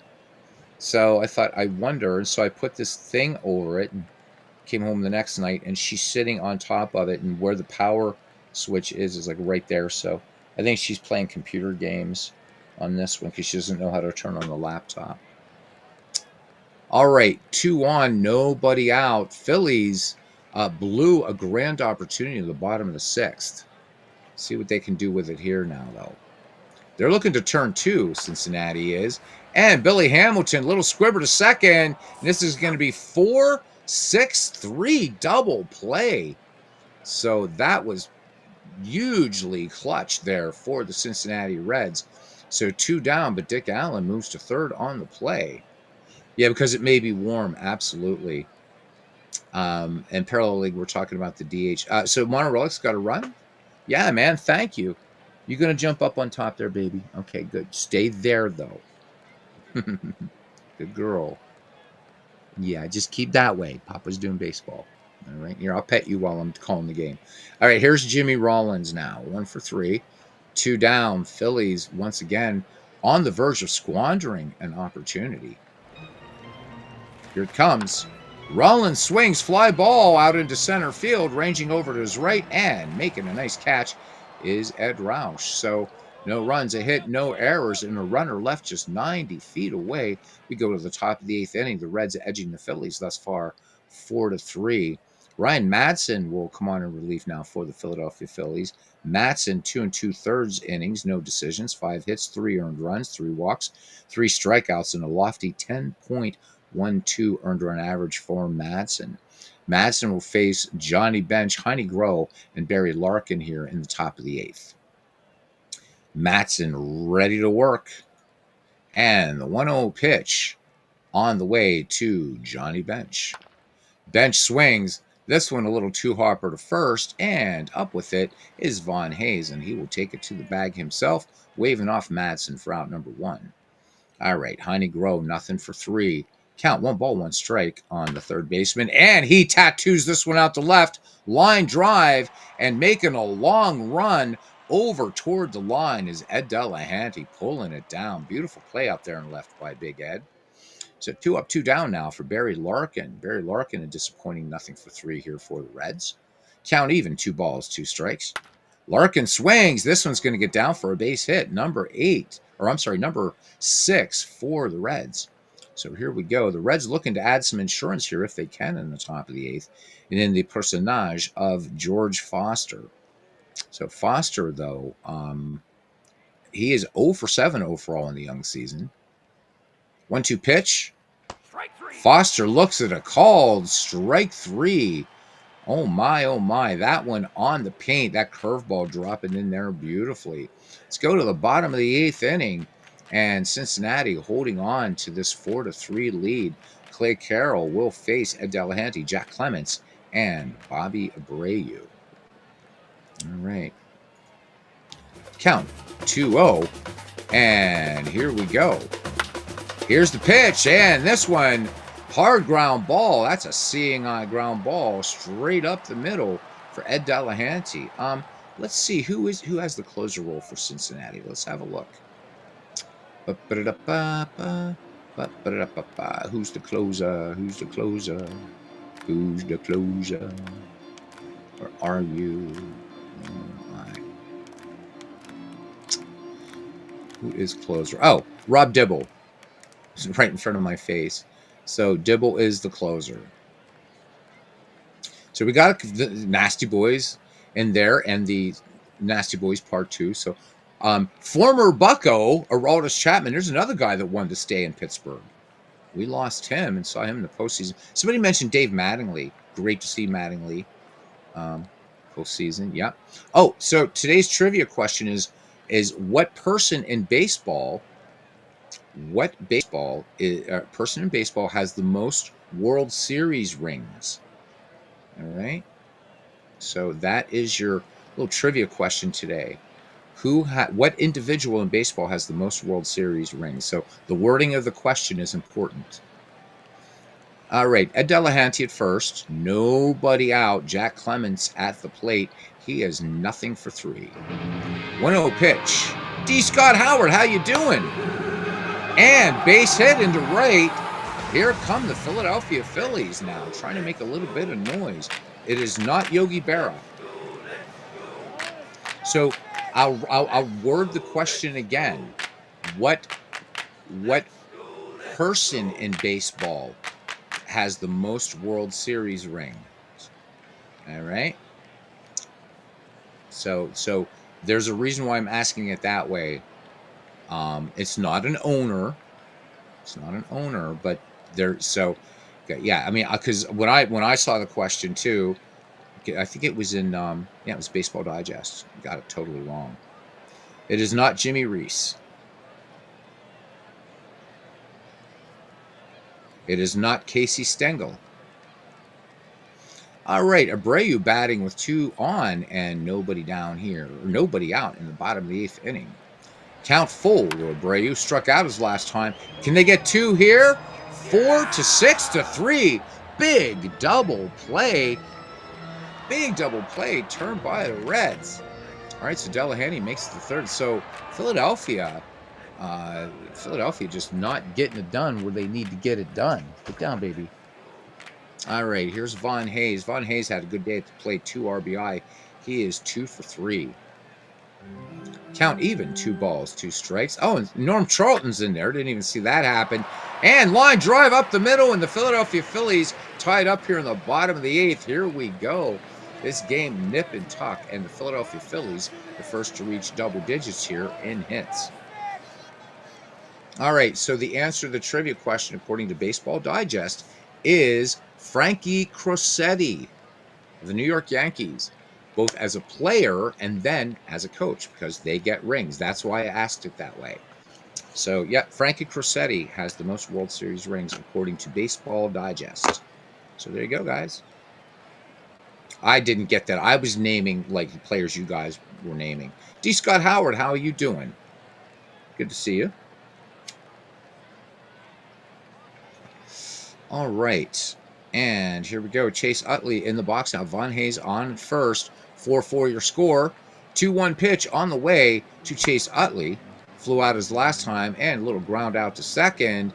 This time to end the inning, fielded by McPhee to Riley. But the Philadelphia Phillies tie it up. 1 run, 3 hits, no errors, and a runner left on. We go to the top of the 9th inning. And let's see, Ryan Madsen is going to be facing little Joe Morgan. May his memory be eternal. Norm Charlton, going to probably see a pinch hitter there. And then Ed Roush. When we go to the Philadelphia ninth, it's going to be Dick Allen, a pinch hitter, and then sliding Billy Hamilton. All right, Joe Morgan hitting .231, a home run, 4 runs batted in. Count full on little Joe. Morgan swings, and this one off the ankle. This one off the ankle out there of Madsen deflects to Jimmy Rollins, and they're actually able to get Joe Morgan. It's a weird play out there, but Jimmy Rollins, good heads-up play to get the speedy Joe Morgan. All right, here is Schnoz, Ernie Lombardi, huh? So Lombardi, nothing for 6 in the young season with an RBI. 3-1 pitch. Lombardi draws the walk. Yeah, so Bill Dickey, I think, is second. Crissetti has 19. 19.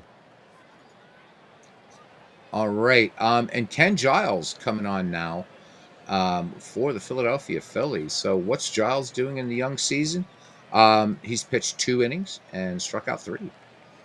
All right. Roush at the plate now. Ernie Lombardi. Now, if I was managing this game and if I was managing the Cincinnati Reds, I'd be pinch running for Lombardi. I'm just curious who they got in the bench here.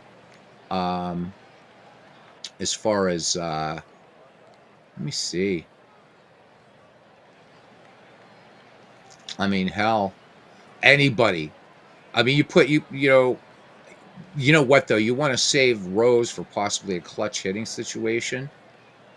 So, but just really anybody on the Cincinnati bench. I wouldn't be leaving Lombardi on there at first. He's got no speed at all. Pinch run the other Billy Hamilton. I'll have to check after the game to see if he's on this active roster. Is he? Did you see him on here? I don't see him. So I think he's on the reserve list.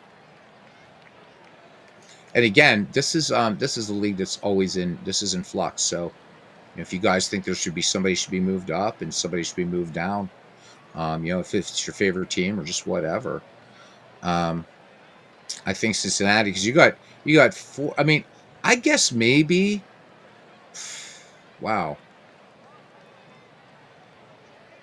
I mean, if you're gonna, I mean, with who we have available on the bench, I would probably maybe pinch run Concepcion out of who's left, because Rose is going to come through clutch for you because of that contact. Pinson, yeah, I don't know. Probably Concepcion if I would call in a pinch runner. So Hamilton seems to be super fast. Yeah, not like his 19th century counterpart, who was also just not only super fast but excellent. Yeah, it's one I've created and it's heavily modified. I'll show you some of the rosters when we're done, because you guys want to make any changes. That's always fun. This is pretty much the databases every player in baseball history, so pretty easy to draft from and stuff and change rosters. Okay, Ken Giles to deal to Ed Roush, and Roush shows bunt, and there we go. So he sacrifices. So after all that talk of a pinch runner, but moves Lombardi over to second. So 2 down, and here's John Riley. So John Riley looking to break the tie here in the top of the 9th and try to hold the Phils. 1-1 pitch. Riley swings, roller to third. They're going to go to first, and they're going to get him by a step and a half. Cincinnati picks up a walk, strands a runner. We go to the bottom of the 9th. Philadelphia looking for a walk-off here in a great game. 4-4 your score. And we're going to have Raisel Iglesias coming on for the Cincinnati Reds. So probably holding Dibble back here a little bit. Iglesias, though, 0-1 on the season. Does have 2 strikeouts, a walk. He's given up 2 runs, 4 hits, and a 4.50 earned run average. Todd B says he loved John Riley and Step Brothers. All right, here we go. Iglesias ready to deal with Dick Allen. Ken Giles has a bat in hand, but I don't expect to see him. Good day for Dick Allen, 2 for 3 at the dish. Count full on Dick Allen. Singled his last time up. Swing and a miss. Iglesias getting the K. All right, and wrong picture of Roy Thomas. That is not the correct Roy Thomas. So ignore that one.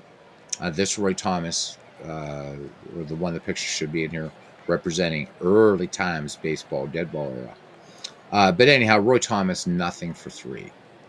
All right, Iglesias has a sign from Johnny Bench. And behind 3-0 to Thomas. And on 4 pitches, walks him.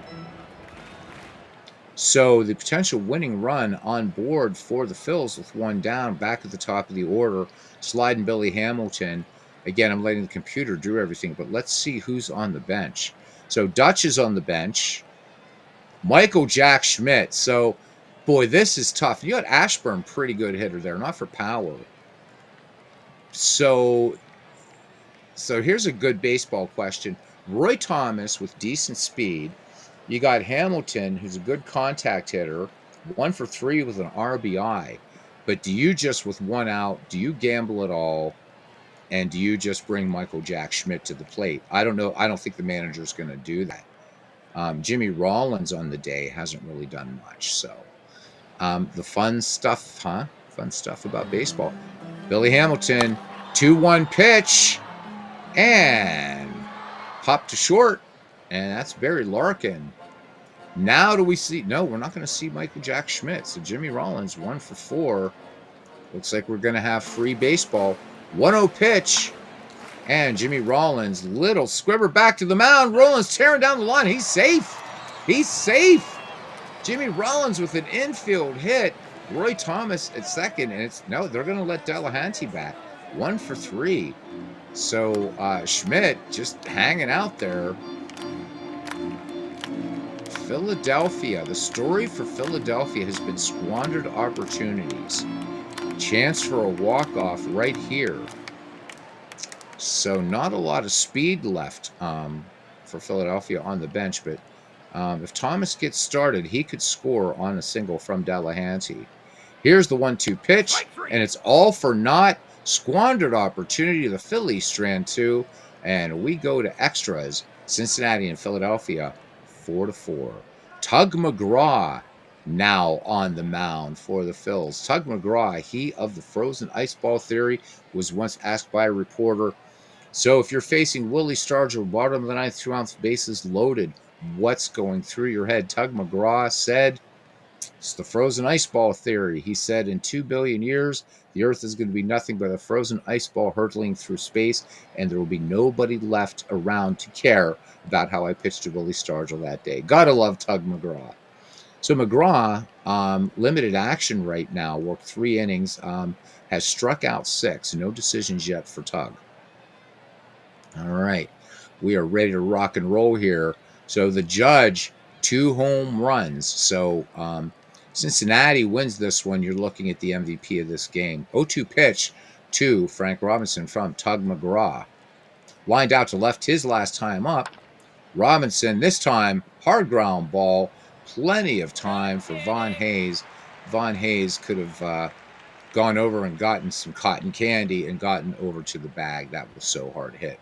All right, here's Johnny Bench now. He's nothing for 3. McGraw has the sign from Jack Clemens. The count, 1 ball, no strikes. Here's the pitch. Johnny Bench swings this one high, this one long, back to the wall, and open the window, Aunt Minnie, and move the blackberry pie. Cincinnati grabs the lead again. It is 5-4 on a 393-foot shot to right center by none other than Mr. Johnny Bench. Let's have a look at that one. So when we get to the Philadelphia, the 10th, it's going to be Clemens, Abreu, and Hayes. And you got to think you got to bring out Schmidt at that point. All right, here we go. 96 miles an hour off the bat. So big looping shot. And boop, there we go. All right, touch them all. First home run of the season for Johnny Bench as the Gloman sets in. And here's Heine Grow now. Cincinnati 5-4 here in the top of the 10th. McGraw rubbing up the ball, studies the sign from Jack Clemens. Peers in, closer, twirling the ball behind his back. And the 1-2 pitch. Cut and miss by Heine Grow. Nice curveball there by Tug McGraw. So 2 down now for Barry Larkin. Barry 1 for 4 in the contest. Count full on Larkin, and this one a little dying quail into left. Barry Larkin picking up the 8th hit for the Cincinnati Reds. All right, George Foster, big bat here. Foster, today's game, nothing in 4 attempts. In fact, Foster's only been up 8 times. He's only been used largely in a pinch hitting situation. Did start today. 0 for 8 on the young season. Count full. Foster looks at a called strike 3. So there we go. Will the Johnny Bench home run be enough? We go to the bottom of the 10th inning. The Reds lead the Phillies 5-4, and Rob Dibble, the closer, will come on. The nasty boy here to face Jack Clemens, Bobby Abreu, and Von Hayes. I want to thank you guys for hanging out today for a little bit of afternoon baseball. Really appreciate it, man. Love it. Love talking to you guys. All right, Jack Clemens is 1 for 4. Dibble, you guys already know about him. He is going to gas it up all the way. 0-1 pitch on the way from Dibble. Here we go. 1 for 1 in save situations in the season thus far. And this one, twisting foul right-hand side toward the seats and making the grab is Frank Robinson. So 1 away. Hard-fought game for both of these teams. But again, Philadelphia, too many squandered opportunities. Let too many chances go by the board. It's going to bite you. All right, nothing for 4 for Abreu. And again, asking, where is Michael Jack Schmidt? Von Purple Hayes, says Tim. Count full on Bobby Abreu. Grounded into a double play last time. Fly ball center field. Measuring it up and making a grab is Ed Roush. And it's going to be Von Hayes. Von Hayes had a good day at the plate. So 3 for 4, 3 RBI for Von Hayes. Last chance for the Phillies. Count even, 2 balls, 2 strikes. RBI singles last time up. Hayes swings, and that's your ball game. So the Philadelphia Phillies and Cincinnati Reds play a tough one here at Citizens Bank Park, but it's Cincinnati who prevails. Let's go to our recap. So Frank Robinson was instrumental in the Cincinnati Reds' 5-4 extra inning triumph over the Philadelphia Phillies. Right fielder slugged 2 home runs while adding 3 RBI and scoring twice for the Reds. Reds reliever Raisel Iglesias was the winner. His record is now 1-1. Tug McGraw tagged with the loss. So Philadelphia and Cincinnati are 3-5 after this game. Johnny Bench, of course, you guys saw it. Big time hit for Cincinnati, 10th inning home run. And a player of the game, of course, is going to be Frank Robinson, nonetheless, even for a losing cause. Looking at pitching here, so Iglesias getting the win. Charlton charged with a blown save. Rob Dibble gets the save. So he is perfect in save situations on 2 for 2. For Philadelphia, Kurt Simmons pitched a tough game, went 6 2/3, but got smacked around a little bit then. But 7 strikeouts, but gave up 2 home runs. Kind of hurts. Ron Reed worked a third of an inning. Ryan Madsen 1 1/3. Giles worked 2/3 of an inning. Tug McGraw tagged with a loss, 1 in relief, including giving up a home run. So good stuff. No triples in this game. So Aaron Reed had to channel. He says, and this one belongs to the Reds. Had to channel his inner Marty Brenneman. All right. Yeah, just platoon and Michael Jack Schmidt. So we're gonna jump out of here. Let me see. We'll look at a few. Let's look at a few rosters here. Let's look at the Chicago Cubs. So let me see. Who do we got here on the Chicago Cubs? Let's look at this, and let's look at our sorry, and our graphical depth charts so we can see who's out here. So your basic starting nine right now is going to be Cap Anson, Ryan Sandberg, Joe Tinker, Ron Santo around the infield, Phil Cavaretta, Jimmy Ryan, and King Kelly from left to right, Gabby Hartnett catching. But you also have Frank Chance. Mark Grace is going to get some playing time. Ernie Banks is going to get some playing time in there, but Joe Tinker pretty much in there. It's again, it's one of those things where it's always fun to kind of switch these things up, but letting the computer kind of handle everything. Santo and Stan Hack going to be doing some platooning work over there at third. So that Stan Hack, fine clutch hitter. Sammy Sosa, not going to get in there too much, but we might switch Sosa and get him in a little bit more over Bill Nicholson. But Nicholson, yeah, I don't know. Nicholson probably a little bit more for maybe for defense, perhaps. I don't know. But we'll see. We're going to play with this Nicholson a little bit higher in the defense. They damaged Marty's statue. Did not see it. Did not see that. Who else? Let's look at the one of the teams in the World Series. Anyhow, Toronto Blue Jays. So the usual suspects here. No surprises. George Bell, Devon White, and Jesse Barfield in the outfield for the Jays. And then around the horn, you got Olerud, Robbie Alomar, Tony Fernandez, and Josh Donaldson. Jose Bautista is going to get some playing time somewhere along the line, as will Carlos Delgado and Encarnacion. Russell Martin, former Pirate, is going to get he's going to spell Ernie Witt about every sixth game. So remember, you guys, for any of these things, if you're playing out of the park baseball, as long as you're playing as a commissioner, you can apply for a position for any team and change anything up you want in leagues like this. So let's look at the Dodgers. Might as well look at the other team in this year's World Series. So Pedro Guerrero, Jackie Robinson, Pee Wee Reese, and Ron Say on the infield. Jim Gilliam, Willie Davis, and Dixie Walker in the outfield. Campanello catching. So we're going to have to change this. We got to give Mike Piazza some time. Now, the only thing is, and Zach Wheat's going to get in there. So I think left field, you're looking pretty good there for the Dodgers. Center field, I'm going to change this, I think. And we're going to Mike Griffin right now. The Dodgers are doing 5-3 though. So, but I think Mike Griffin and Duke Snyder should be changing places. In fact, I'm thinking, and I don't know, we don't have any Dodgers fans in here. JT Dodge, but I got to think you got to start Duke Snyder in center field, and then Willie Davis maybe backing him up and move Griffin. I would probably move Griffin more into a. I don't know. I mean, he's good average, but he's no Duke Snyder. I mean, obviously, not few center fielders were, but you know, I don't know.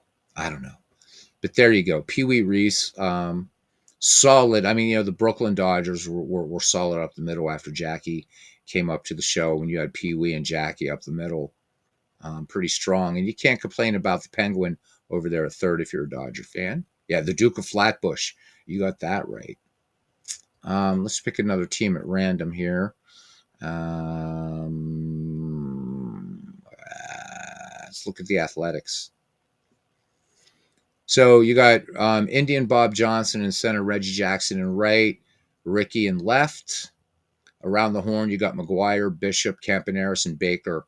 I see this team doesn't have to be messed with at all. You got Mickey Cochran behind the plate, Terry Steinbach every sixth game on him. And you've got, look at first base, man. You've got Mark McGuire, but you got to contend with Jimmy Fox about every seventh game.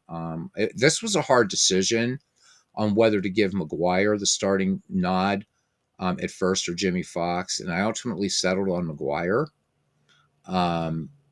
just because his power numbers are a bit better for McGuire, as you might expect, but That's not to say that Fox was any slouch. One of the most explosive hitters. You got Max Bishop there at second, part of those great Connie Mack squads, 1929, 30, and 31. Black Mike, of course, a Hall of Famer. So these Athletics, good team, 4-3 right now. Yep, Braves. We'll look at the Braves. Team I haven't messed with too much. So again, they're pretty solid, I think. So you got Freddie Freeman at first, Bobby Lowe at second, Herman Long at short, Chipper Jones at third, Eddie Matthews in every sixth game for give Chipper a little break.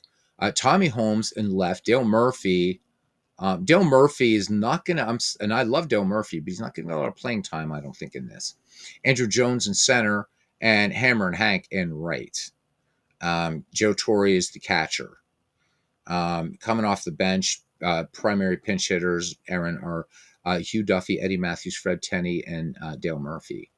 So, but you got some good people on here. You got, as far as pitching, you got Glavine, Maddox, Negro, Smoltz, Spahn, Bedrosian. I should probably look at the rotation, see what we got here for rotation. So we're using so that your starting rotation for the Braves, pretty good with Maddox, Smoltz, Phil Negro, Warren Spahn, and Tom Glavine. I would take that any day.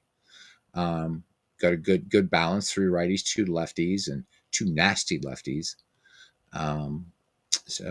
Maddox with he's the ace of the staff. So 2-2 right, or 2-0 right now for Greg Maddox. Warren Spahn. So right now, Tom Glavine not doing so well. His ERA is 12.27. Should say. Spahn insane, lots of pain. Exactly. McGuire over Fox. Come on, Beatles. Looking at so it was tough. Let's go back. I mean, you know what? Here's what I'm going to do. We can talk about this. I'm going to apply for the Oakland Athletics job so that way I have full control of the team. And I'm going to quit my job with the Pittsburgh Pirates, and now I am the manager of the Oakland Athletics. All right, so I'm getting some guff here about Jimmy Fox is one of my favorite players, man. This is tough. I know. Let's compare. Let's compare. All right. Let's look at our dudes here. All right, let's look at Jimmy. All right, so Jimmy Fox right now. Let's look at his real life stats. Basic stats, of course, he's gonna eclipse McGuire in home runs, 534 lifetime. When he retired, second only to Babe Ruth. He had 2 50-plus home run seasons. Great hitter. Ted Williams said the ball, it sounded like an explosion. And by the way, this is why I hate face gen. Jimmy Fox never wore facial hair. I got to put in a real photo of Jimmy. That's not right. Okay. Now let's have a look at Mark McGuire, and we can look at advanced stats too. By the way, just not this. Let's look at view. Let's look at his expanding stats here. So isolated power is a good one. So Jimmy Fox there with a 284 for isolated power. What else do we got here? You guys can see these things on here as well as I. So Jimmy Fox, no, he wasn't. Yeah, he Jimmy Fox. So face gen is a little bit wonky. It's getting better, but yeah, I don't know why Jimmy's. I got to read. There's a thing you can run to have it just do the pictures. Now let's go back and let's look at Mr. McGuire. Mr. McGuire. All right, so let's look at Mark McGuire. Let's look at his real life stats. So again, let's start with basic stats. So again, McGuire, McGuire. So I think why the game is pulling him, and I didn't even realize he actually has more home runs lifetime than Mr. Fox. So my boo boo there. So you're talking about batting average here. So McGuire definitely can't touch Jimmy Fox in batting average. He's not even close. Agree with you there. Jimmy Fox probably a little bit faster than McGuire. Where's the thing to compare players here? There's a thing here to compare players, which is a lot easier. Let's try that. There we go. Now we got our comparison. All right, let's look at this. Let's look at our comparison here. Okay, so what do we got here? So these guys, kind of interesting. So the BABIP is a little higher for Jimmy. He's a little bit better contact hitter. McGuire, a little better at avoiding Ks, but these guys aren't exactly, yeah. So gap power, going to give the nod there to, so we're just looking at I right now. But for power, it's giving it to McGuire, and I think it's because of that 70 home run season. It could very well be. Not sure. I don't know if I think this. I wish there was somebody here, like Mike Garland, that could explain this a little better. I'm just gonna have to dig in the manual. By the way, don't forget this this part, guys. You can do all kinds of comparisons of players and stuff like that, head-to-head comparisons. So contact, the edge goes to Jimmy, but you can see too, these guys are both kind of average. But I pretty even. I mean, it's really kind of a toss-up. But you're talking about OPS. So for OPS, we're going to be looking at just ratings here. So we got to go back to stats to look at OPS. Maybe I just pull over Baseball Reference rather than mess around with all of this. But surprisingly, these two fairly evenly matched. All right, let's look at their OPS. Let's look at their OPS. All right, let's go back and let's look at OPS for McGuire. And if we're talking career OPS, McGuire's 931. And if we go to Jimmy, and again, Jimmy probably second to Hannes Wagner as far as favorite players go. Let's look at his real life stats. So OPS for Jimmy Fox. Yeah, okay. So Alex nailed it, man. I think. Yeah. So OPS is higher than Mark McGuire. So, oof. Tough one. This is tough. That WAR is, how much do you give to WAR? Let's switch it around. You know what? All right. As I've said, anybody you want to make a change, this is always in flux. Let's do this. All right. Let's switch out Jimmy. We'll put Jimmy Fox as our primary. And of course, interesting too, Mark McGuire, no home runs here in this thing. So it's Fox, Jackson, and Johnson right now. Okay. I'm all for it, Alex. I'm a Jimmy Fox fan. What the hell? All right. So let's move Jimmy Fox up. And let's start Mark McGuire every 7th game. Does that work for you? We'll save this. So Jimmy's not going to be full-time. You still got to have McGuire in there.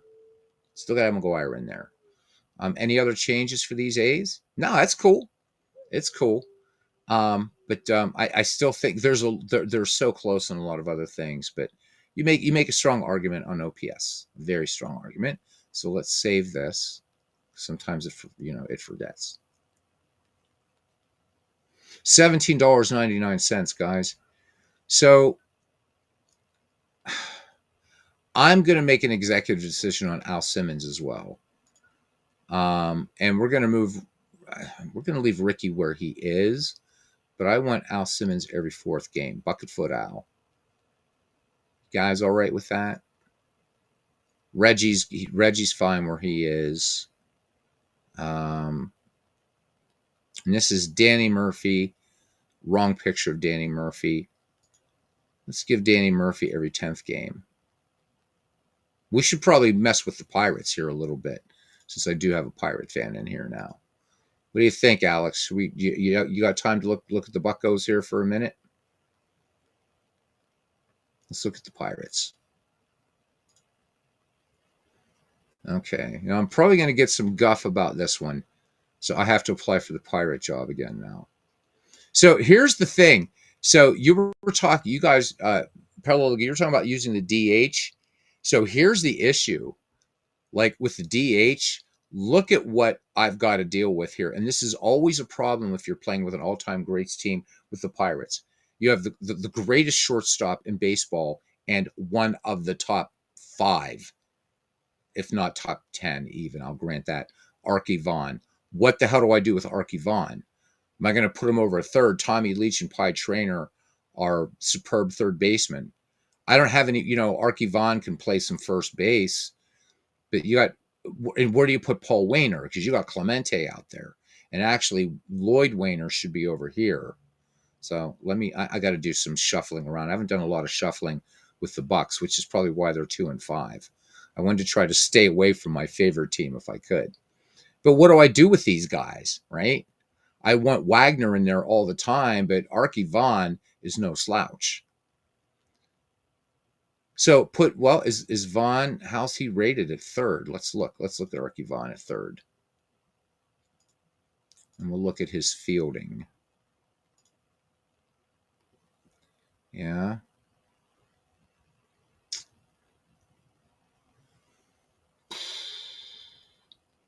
You got Vaughn and Traynor, but I want to try to give all these guys some playing time. No, his Aaron, his last name is spelled Wehner, the John Wainer. The Wainer brothers are Waner. So no, they're no relation whatsoever. No relation whatsoever. Be nice. To be all right. So Alex is going to help set up the Buccos here. All right. Let me. I love this. I mean, it's sort of cheating, but I'm not managing these games. So available jobs, and we're going to apply back. Remember, you can only do this if you're playing in commissioner mode, God mode, whatever you call it. Okay, now we're back with the Pittsburgh Pirates. All right, team home screen and lineups and graphical depth chart. Okay, we got Scoops Carey out there. You guys may disagree. I could play Wainer in center, but do I want to play him over Max Carey? Max Carey was considered one of the great center fielders of his time and all time. Lloyd Wainer was a superb center fielder. So, but then what am I going to do with McCutchen? Do I play McCutchen off the bench? Stargell's going to get some time every third game. We're going to put Willie Stargell in there.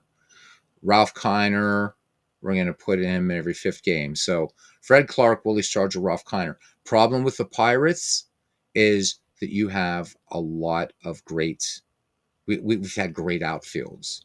So Paul Wainer is pretty much starting at first. He can stay right where he is. You do better in right, but Clemente, I don't know, man. I could move Lloyd Wainer to center, but can I play Cutchin right? Damn Pirates. So you're saying play Vaughn at third. We can do that. Okay, so Arky Vaughan is going to be playing at third. He's got good defense, so Vaughn can play. Yeah. Tommy Leach gets in every 7th game. He's a good player, needs to be there. And yeah, I can definitely move Lloyd Wainer to center. And yikes. We'll try him every 4th game, move him up above Kutch. And how about if we give Kutch I love Andrew McCutchen. So how about every 7th game? So you're saying, okay, so you think Stargell should start in left. All right, well, let Stargell start in left. All right. No, man, don't be sorry. I like this. I had somebody here wanting to help me set up the Dodgers team. So we got Stargell. So maybe, what do you think? Kiner for the power or Clark for the speed? In left. Definitely need power. Okay. So we got to, how about if we give Wainer, we give Paul Wainer, we spot him every once in a while. Right? Let me see. How do I want to do this? Bah. So no, we got to leave Vaughn over there at third. We got to leave him at third.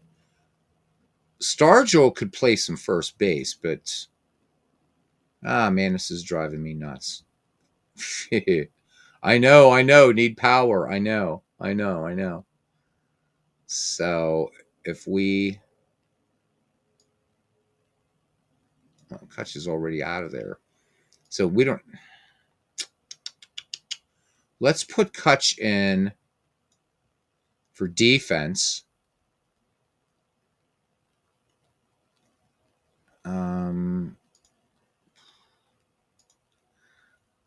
Okay, so we got power and Stargell, but and the problem is here, Alex, is that Stargell and Kiner are both power hitters and they're both left fielders. Tell you what, we're gonna put Stargell at first, and we're gonna start Ralph Kiner in left. How's that sound? Does that work? Does that work for you? Because now we got power in left, power at first. Great contact from the left side of the infield. You got we got to give Paul Wainer now. Paul Wainer has to have some playing time. So every 10th game, I think we're fine in center field. So, I mean, looking on the bench here, I mean, there's really not. Yeah, I think this is. We'll go with this for right now, but let's look at our starting rotation because that's where because we don't have Paul Skeens on this team yet. So, would love to, but he's not here. Okay, so we got Deacon Philippe, Bob Veal, Bob Friend, Babe Adams, Don Robinson. I almost we need the lefty in there. I almost want to take Don Robinson out of there, and if Steve Blass is anywhere on this team, I'd like to actually put Blass, but it looks like Blass isn't here. Or says Wilbur Cooper's in here. I'm not so sure about Bob Friend right now. I mean Don Robinson, but he's 1-0. No, but isn't that the story of our franchise though? Alex, you know that all too well. There's not a single Pirate in the Hall of Fame as a pitcher. Vic Willis was a Pirate, but he's in there as a Brave. Jack Cheesebro was a Pirate, but not in as a Pirate. In fact, Babe Adams from the Dead Ball era is still our franchise. Well, now that Paul Skeens has come along, but over the history of our franchise, Babe Adams is our greatest pitcher. So what do we do? Not a lot of choices here. I wouldn't mind bringing up Steve Blass, actually, and drafting Steve Blass onto this team, but maybe sending I don't know. Is Bednar ready for all this kind of stuff? I don't know. Melanson's the closer. Of course, the Pirate historian in me wants to bring in Dave Justy. So, where's Takovi and all this? Takovi's not even. Yeah, there's Justy. So, Justy's the setup man. So, Babe Adams, Drebeck, Candelaria, Blass, and Cooper. All right, that's tough. That would be tough. So we got to send some guys down though, I think.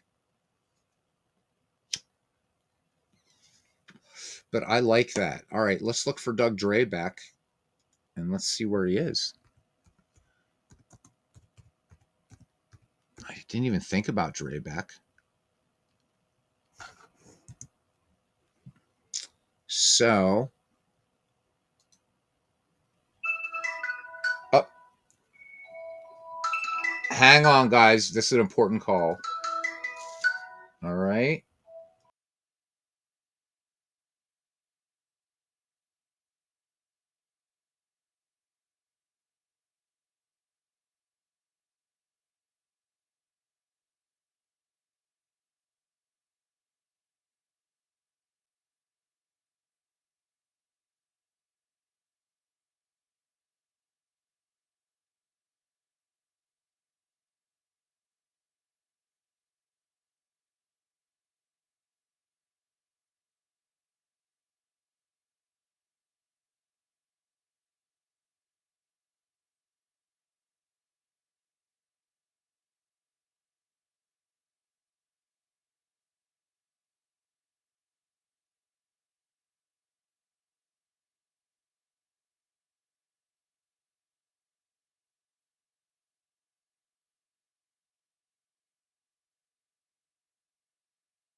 All right, guys, we're going to end the baseball for today, but we're going to come back, look at this Pirates rotation. Alex, let's get in touch.